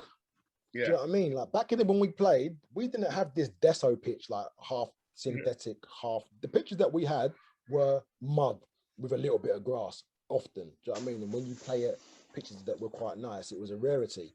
So Liam was plying his trade probably in an era or a decade too soon. Because I think if he was playing now, the way that football's played now, it would suit Liam. Because players are more protected, the pitches are better. Yeah. Liam would have done better playing now than what he did playing when we played, you know. True. So yeah, I think he just probably a decade or two too soon he played, but he was a player. Yeah. So you got Matty Taylor, Liam George. Who's going to finish off the strike force? Right. The one that I'm going to finish off with is the grin on his face. Is he picking himself? Look at the grin on his face. Like there are two people, that I used to always want to roll with and would make me laugh. One was Marv. Marv always made me laugh. Marv was always happy. So I always say, see me, I don't take myself too seriously. And I'd always say that if you're healthy and you're happy, that's all you really need. You can have all the money in the world. If you're not healthy, what's the point of having money? You can have all the money in the world. If you haven't happy, you haven't got friends or loved ones, what's the point? Like, you have to be happy and healthy. If you got those two things, you are blessed. Do you know what I mean? And you're probably richer than what you expect and than what you know. So Marvin and this other player, I think they also lived by that philosophy. They were always smiling, always happy, didn't take themselves too seriously. When they trained, they would enjoy training. You know what I mean? If we ever got like a bollocking, they would like laugh it off, or like nothing was ever too serious. When it was work time, it's work time. But they knew how to enjoy life, you know? Marvin definitely won. Marvin's like, you got an effervescent spirit that rubs off on the people. And I think that I've tried to take on some of the way which you were when I was young. But this other guy is the same, like, and I think when we were together, the three of us would just have jokes like constantly. He is an amazing finisher. Amazing. Lazy, but he scored goals, so he could afford to be lazy. Good career, left, went on. He loved cars. He loved cars. Like, he'd come in every other week with a new car. Like, what are you doing? Yeah, I got another car. Like, he loved cars, but could play. Skillful, tidy, unbelievable finisher. But someone who would always make me laugh, like always. On the pitch, he'd make me laugh. Great character. Andrew's struggling. Huh? Andrew's struggling. I'll give Can you we a tell you what club clue. he went? He went to a couple No, of no, clubs. no, Can we no, tell you no, clubs he no. went to? Just mention. I'll mention his hair. Someone who's been on, he likes his hair. What, Steve Howard? Nope. Great Who's been finisher. on? Great Like- finisher. Great finisher. He moved to some big clubs. Went to some big clubs. He's always scored goals wherever he's went, pretty much. Never shy on confidence. Johnny Artson. No. Why am I? I'm going to edit this out.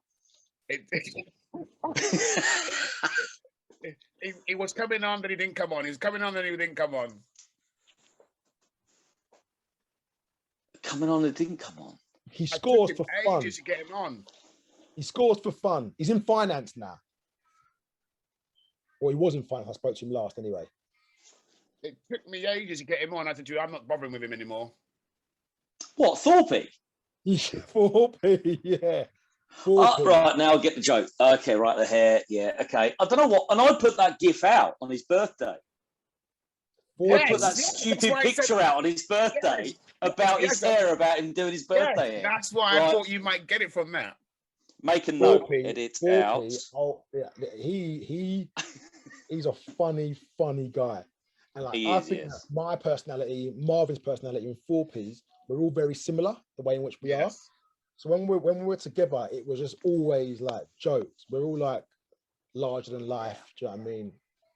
We enjoy life. The funny thing is, I remember like being around you when I was around you, and it was a case of like, that's all I can remember, you just laughing and just laughing. But I didn't realize it's because of me. But I wasn't, because sometimes, again, like I say to people, Dougie, I like to make people happy, but I don't always constantly try to make people funny, because I think if you try and do that, it's too much. But you're not funny. So sometimes it'll be like Emily now, my wife, is like, I'll say things and she'll be like, absolute cry. She goes, "You're not well. You're not, I mean, what?" And she'll laugh and she's giggling, and I'm thinking, what? Yeah. And it's like, so sometimes. But me and 4p would look at you and we'd like laugh at each other looking at you. Do you know what I mean? 4p's a funny sort cat. of face. 4p, but 4p would be lazy at times. Like he wouldn't. Yeah, listen, doubly lazy. But you knew when the chance came up, he would score. And I was contemplating putting Phil Gray in my team, because I played with Tippy quite a lot, and Tippy with his barrel chest would hold everything up. Like his chest was like wider than my shoulders, like real big, hairy, like he was real man, Tippy.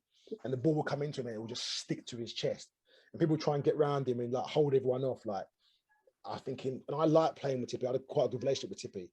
I had a good relationship with Andrew Fortiadis as well, and he was another one that scored a lot of goals. But for me, I think all round, Thorpe on and off the pitch, like I clicked with Thorpe. Me and Thorpe just like, we would click and we just knew each other, and we just got on, and we'd always, like, even now he'll call me and he'll say something and I'll just crack up laughing.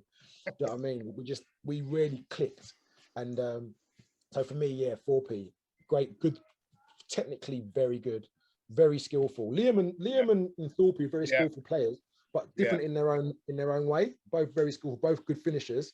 But Thorpe was more thick set player, so I think he could handle the tackles and the players being aggressive more than what Liam was more slender and like agile, where Thorpe was like obviously a stronger, but he was very, very, but he loved football and he always played with a smile on his face. So yeah, Thorpe is my last one. Yeah. And I didn't realise you played with a very young Adebayo Akinfenwa at Boston. Is that right? Yeah, I did. And he came back actually. We met up again at Wimbledon. So he came into Wimbledon. Now he is a big character. But that's when you started talking about characters. I thought, hang on a minute, he said no Luton. That's why I thought you were talking about Akinfenwa. Yeah. Well, listen, Bayo is. I don't think I played with Bayo enough. And Bayo, like Matt Jansen, I played with him a handful of times. But you know when someone you think this kid's special, do you know what I mean? Like he was like just different levels. Bayo he's always been that size. He's always been. But now it's more. You probably give Bayo more credit for still being able to do it now. Like he's still playing now. Yeah. With what he's done and he's achieved a lot, and the amount of goals he scored. He was told that he would never score enough goals, he would never be mobile enough to have a career. And he's scored plenty of goals, and he's played for I don't know how many years it is now. So he's living proof that you just shouldn't really listen to the doubters. But he's obviously very social media savvy. But off the camera, he's the same. He doesn't. I was just about to ask you that. I mean, I don't know him, but like I love how his persona, his personality comes across. Is he exactly the same off the camera? He sounds like it. He's exactly the same off the pitch. And if he can do anything to help you, he will. He's a real humble guy. He has that. I suppose he's got the X factor. And I think that the FIFA game, that really helps him being the strongest player in FIFA. Yeah. Like he took that and he rode that wave, boy. And Bayo, you're still riding that wave, yeah? Wow. But yeah, he's done really well. Got a lot of time for him, got a lot of respect for him. And again, for what he did, do you know that he played out in like Russia or something? Like country, like that's not going to be the nicest place to go. No, being a black guy that size, he can't hide anywhere, can he? Do you know what I mean? So he's been a bit of a trailblazer, to be fair, which is good. So no, he's a good guy. But definitely for me, a lot of it is also like my development as a player. Marv helped me develop, Forpy helped me develop, Liam and Tanny I'm still really close with. And these are people that forget about football. If I ever needed like help, assistance, I could pick up the phone and I know that all the people that I called I'd actually maybe not Kerry Hughes. I spoke to Kerry Hughes for a while. So maybe not Kerry Hughes. I don't know what he's doing. I don't know if he's singing or what. I don't know what he's doing. But everyone else, I know that I could call and they'd be like, yeah, whatever I can do, if we can help, they'd help. Do you know what I mean? So sometimes I think a lot of the relationships that you make, they transcend beyond football, really. Yeah, no, I agree. So manager, you picked your 11. Yeah. I've got two. Who's your greatest manager? I've got two. He's got two. He says, got two. Go on. I've got two managers, and these are two that are really okay. Wayne Turner was a super influential coach. Like I think he was a very good coach. He was really meticulous and he had attention to detail on what he'd done. But for me, there were two, and I think that the majority of people that you speak to will probably name the managers who they've either played the most for, because they're the ones who obviously they respect because they gave them the opportunity to play. For me, I'll give you the name of one who everyone knows, Lenny Lawrence. Lenny Lawrence, I probably played the most number of games under Lenny. And Lenny understood, he got me. If I didn't score, say I went for a spell where I didn't score 4 or 5, I would still play because I had a partnership with either Thorpe or Phil Gray, whatever else. And maybe I would do the hard work and they'd reap the rewards with the goals. But it worked. So Lenny knew what I was about and he played me. And I think that my style of play fit the type of football that Lenny wanted to play. And also Lenny was one where he'd let the players, I don't think it happens that much anymore, actually. I think football's changed a lot where players would pretty much run the changing room. Do you know what I mean? There was a degree of respect where you put a shift in, and if you don't, it will be the players that have you up. Do you know what I mean? Where now, I don't think that happens as much anymore. The game's changed. So Lenny was one where he'd happily just to let the players lead. And he'd direct, but he'd let the players lead. And for me, Lenny always made sure that you were at your peak on match day. So I remember on Fridays, when I first started playing, Trevor Peake would just do 2 laps of the pitch. That was your warm-up. That was it, done. Then you stretch and you play, where now warm-ups are so scientific. There's so much more going on. But on a Friday, we'd do a couple of laps around the pitch, do some disc work, and that'll be it. And get ready for the game Saturday. So Lenny, I thought, was really good because he allowed you to be at your best on match day, and he gave ownership to the players. And I think that Lenny was confident enough in his own ability to allow people to do that. He knew which players were leaders in the team, and he'd expect them players to lead, and everyone else would follow in line. So Lenny would be the most, but my main one, which you can guess, and I'm sure you will, he was a coach, youth team coach. He gave me my debut for Luton. And from when I was small, I remember I was away with my Sunday team, Cheshunt. We was in Butlins playing a tournament. I don't know what Butlins it was, probably Bognor or something like that, somewhere cold anyway. And Luton were playing, was it Chelsea? Was it a semi-final of the cup? From what was it, at Wembley, Marv? Yeah, Chelsea. Chelsea. The semi-final with a cup, but it was at Wembley. The semi-final has been played at Wembley. Before the game, the youth team were playing against Chelsea's youth team before the game on the pitch as a precursor to the game. I was 15. I wasn't even an apprentice at the time, but the person in question called my mum and dad and said, listen, we're going to be playing at Wembley. I'd like Stuart to come along. I know he's not in the youth team yet, but I'd like him to come and at least get some minutes. So I was like, yeah, 100%. So I ended up leaving the tournament early, which I actually wanted to because it was crap and it was cold and rainy. And I left and I drove the day before home and then the day of the game to Wembley. And I remember playing at Wembley in front of like 60,000 people. There was a lot there at the time because it was literally straight before the game, which would never happen now. You'd never allow a game to be played on the pitch before the main stage game, but they did. And we played against Chelsea. Me and Andrew Fotiadis, who were the same age, were the two young ones that went in play. I think Foti scored in the game. We won 1-0 and like 20 minutes each way, something like that it was. We won 1-0 and I was like, this person in question didn't have to do that. Like, he didn't have to call me to play. So he always had belief in me. Then he was given the interim job at Luton, which for me was great. I don't know if some of the older pros didn't really warm to him, or maybe his ways were too, I suppose, used to like working with the kids in the academy and the youth team. So maybe his methods were a bit too young in their ideology for the senior pros. So I don't think the senior pros ever took to him, but he gave me my debut. And on my debut, I wasn't actually meant to start. Dwight Marshall was starting the game and I was meant to be sub. And I hadn't even signed pro. I was still an apprentice. And then that morning, Dwight called in sick. Said he was struggling, he was unwell. So then I got to the stadium thinking I was going to be sub. And then the person in question pulled me aside and said, listen, you're going to be starting now. And the rest is history, really. So for that reason, just the sheer confidence and belief that he had in me, that he had no reason to show that in me, but he did. He obviously saw something in me that he would be the manager that I would choose. You got it, Andrew? Lillford. Who? No. Lillford, no. No. Did he go on to be manager? He was interim manager for a spell. Then he went. He was interim manager, or did he become manager in his own right? He was interim. He might. I think he might have got it. He might have got it. I don't think Mitchell was too happy with him having it. To be fair, if I remember correctly, he went to West Ham. Terry Wesley. Yeah, Terry Wesley. Yeah, he was manager. He was manager. Did he get? Yeah. He got a job. For some reason, I remember that Marv weren't best. Like Marv weren't really having him. Not Marv. Mitchell. Oh, Mitch. I got on well with Terry because I lived up the road from. Yeah, I don't think Mitch was really having him. Yeah. So Terry always like he was like he championed me, and he was like, yeah, he was a real. He was a good coach.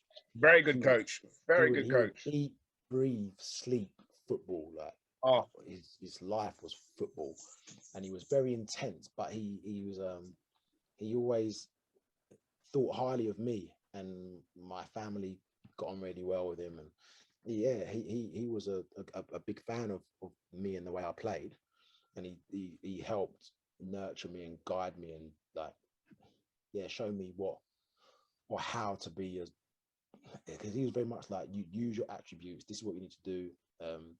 Some people try and work on people's weaknesses. He was like, listen, this is what I think you're good at, so do this.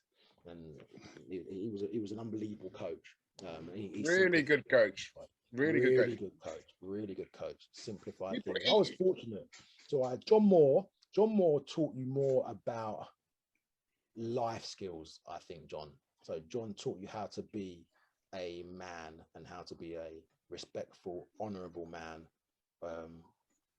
So he was all about that, really, where Wayne Turner and Terry Wesley were just 100% football coaches, and they would teach you like the fundamentals of being the best player that you could be.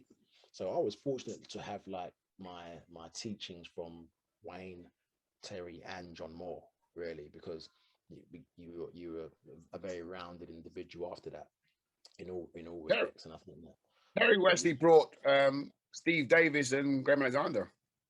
Did he really? Yeah. Did he get them in? Did he? Yeah. So he didn't. Yeah. I mean, so I think they were spotted. I'm not sure. I think they were spotted a little bit, but he was the one who brought. Yeah. So you can see a player. That's obviously why he like me. You can see a player, can't he? Do you know what I mean? I think I haven't seen Jay for long, but like I got on well with Terry. It was a case. I think if he looks back now, the job was just like Too big for him, because like you said, I mean some of the pros weren't having him, but again, I mean I'm quite open. I mean, listen, he's coming from the youth team, and I liked him, and I got on well. But like, just I used to say to him, because he used to ring me up and say, and he's manager, Yeah. and he was like, I go, where? He goes, bad game today. I don't know. I didn't talk about the game because like you said, he was very intense. And I go, and I said, listen, I go, look, I mean, no, we didn't play well, but listen, it's difficult because obviously and I'm talking to him and I'm going, where are you? He goes, oh, it's tough times. I said, Tell, where are you? I mean, Gaffer, where are you? And he goes, I'm down at so and so, down the road at some pub, like, and I'm thinking, you're Luton town manager and you're in the pub on your own. I said, that's not good. Can't do that. You gotta go home. Where's you? Because obviously he was married and had a kid, and he goes, nah. He goes, he was more married to football, wasn't he, Marv? He was married to the game. I think that took a toll on his relationship because he was just total football. Yeah. So, but yeah, he was good for me. Yeah. I like Terry. I like Terry a lot. Yeah. So we've alluded to it already. Just so people who are listening in may not know what you're up to these days, Stuart. Do you want to just kind of give us a short overview of?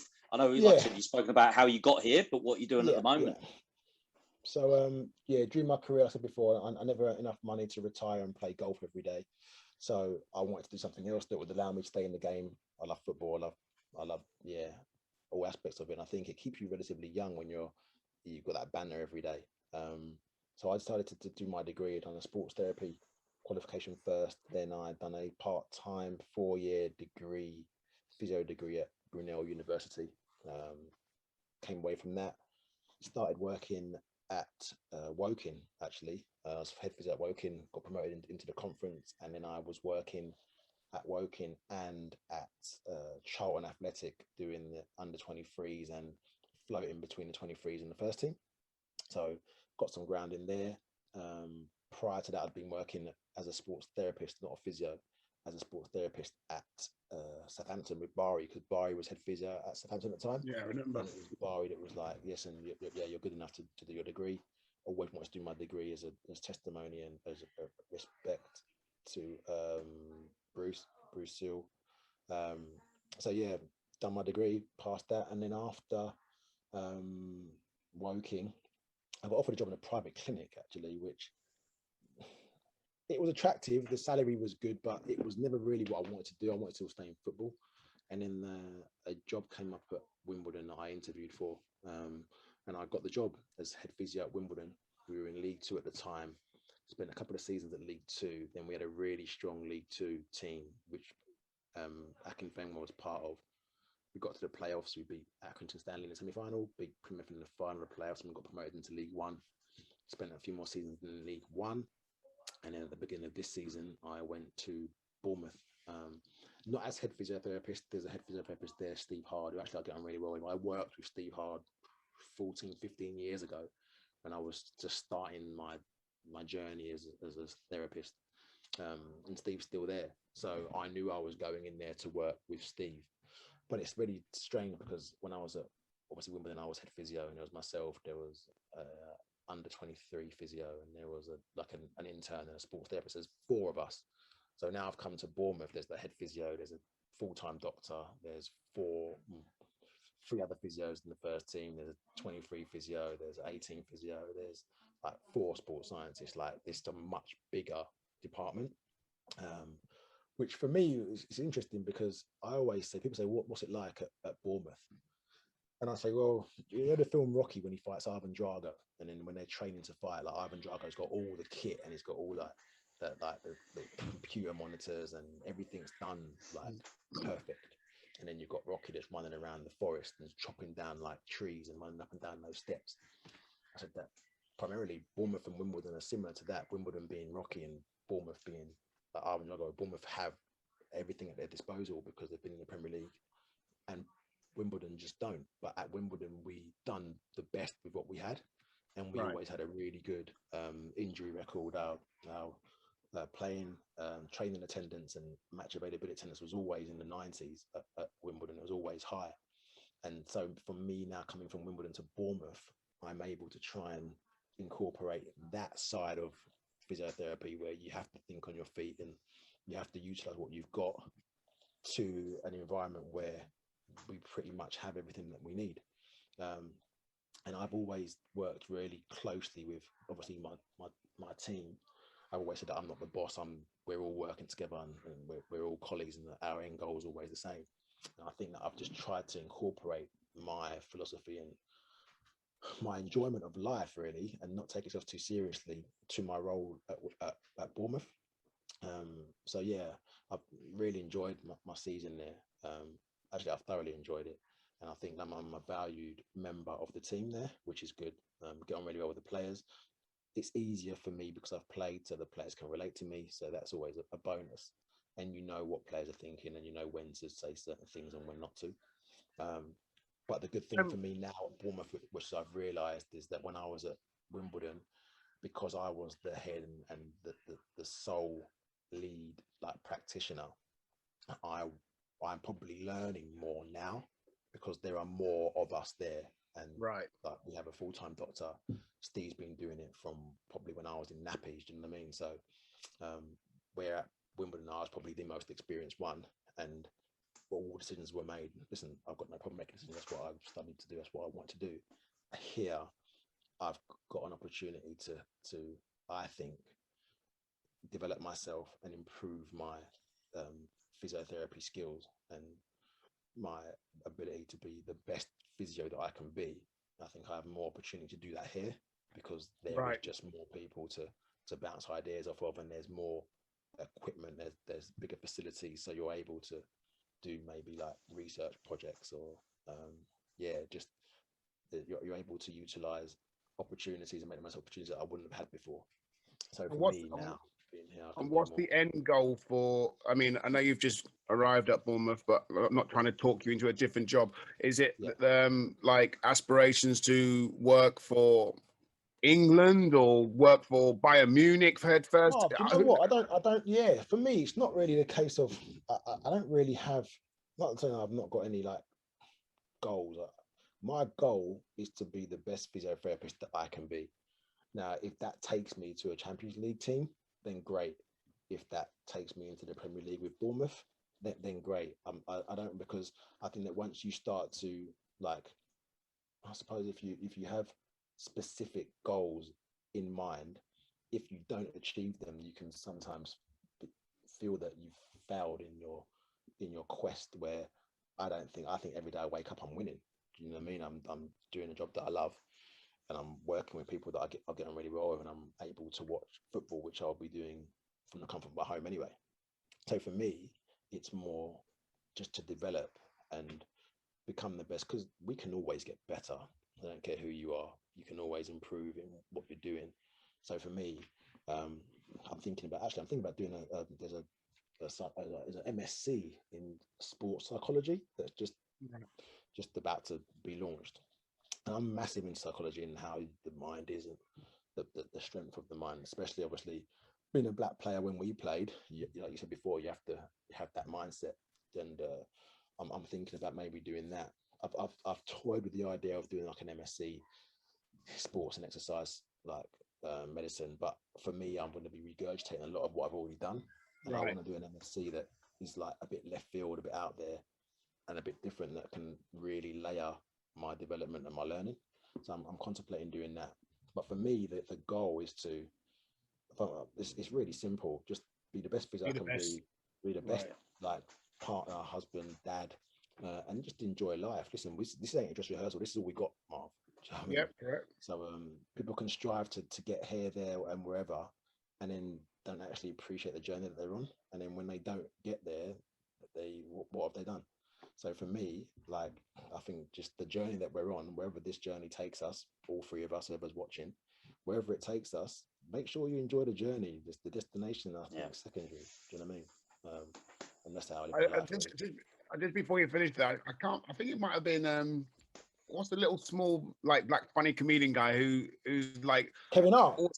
Kevin Hart, yes. I saw I was a tweet or I don't know what it was, but like he said a real like there's some powerful things I see, and he says, what's your book gonna be like when you're gone? What's your book like? You know, our life, which is our life. He goes, is your book going to be interesting? People are going to turn page to page and read your, and then when it comes to the end of your life and people like close that book, what was it like? And I just thought that was fantastic. The way you know what, Marv, I read a lot, and the people who, I don't know if people watching know, like obviously I was married, I got divorced, and then I'm with a partner now, I have another child, and actually things are, thank God, fine. But sometimes you have to go through. I've always achieved in what I've done, always. So when I wanted to be a professional footballer, I became a professional footballer. When I wanted to be a physio, I became a physio. So whatever I've done, I've achieved in what I've been able to do. My parents have always said that if you commit and you work hard, then there's no reason why you can't achieve any goal you set yourself. And I always have. And then when I went through my divorce, that was one part of my life that I had no control of. And that was really strange, to be fair, because I'm in control of my destiny. I know what I'm doing. And it was then that I started to read, and I was become a bit more philosophical, and my outlook on life was not changed, but I think altered slightly when I started to read. And now, for me, reading was what I still read a lot now. And I think that, like you were saying, that book, a lot of people, when they count in the days, they'll take that page out of their life and throw it away. And then they get to the end and they don't have anything else there, where each day just take and put away and store, because it's those pages that make the story, it makes the movie. Our life, you have to experience and understand all of it to really appreciate the last scene, whichever that may be. And I think that people too often forget about the journey that they've been on, and they just hone in on where they want to be and where they want to get to. And I think that in this day and age, especially with social media, I think that success is, or the meaning of life, without getting too deep, is based very much upon what you have. You have a great job, you have a great car, you have a great house, and the trappings of success. Where for me, that's not the case. I think your richness lies in the journey, and wherever it takes you, wherever your destination is. Like I said before, your real value is the journey and what got you there, and not to forget that, not to dismiss it. Do you know what I mean? Because that for me is meaning. And that's how I live, really. You enjoy your days, you stay close to your loved ones, tell them that you love them whenever you can, and that's all you can do. Be the best, for me, the best physio, friend, dad, husband, whatever it may be. Just try and be the best that you can be, and look back at this whole conversation. Even for me, when I was thinking about this, were memories that I actually had, a lot of them not forgotten, but they were put to the back of your mind. So even going through my best 11, I'm generating all these memories again. That I can now store at the front of my head, not there. Which is, again, it's a great thing. For me, it's like, this has almost been a bit like therapeutic as well, you know? So how many people have said that, Andrew? How many people have said that when doing it? It's like you forget, they forget, and then when you come on and you start talking, different things come flying. So that's great for you that you've done. I mean, this is why I love it. This is why, especially me, because I'm engaging in it every week with different players, and different memories are coming back for me, and this is why it's great.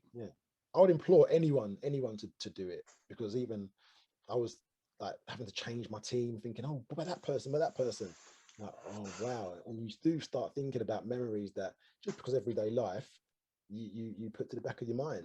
And it's good to reminisce and remember the good times, and times that may have no relevance to now, but they definitely shaped what I am today. Do you know what I mean?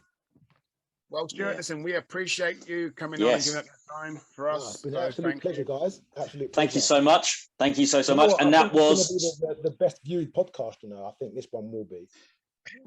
I think it will. I think it definitely. We'll see. We'll find out. and you know what I'm like. I will be coming with images of stuff to give you the numbers. I'll tell you what, if you go to number 1, then you can get the t-shirt. Do you know what? I want the t-shirt. I even put on a plain white t-shirt thinking if I lift the screen high enough, people will think I'm wearing your t-shirt. But it's not, it's plain white. I ain't even got that t-shirt on. If you get, Dougie, if you get to number 1 most listened to podcast, I will send you know what, I might even bring the damn t-shirt. I might just fly. Cool. That's the deal. That's the deal. Fabulous. Well, that was Stuart Douglas's My Best 11. Thanks you, Stuart. Thanks a lot, guys. Thank you.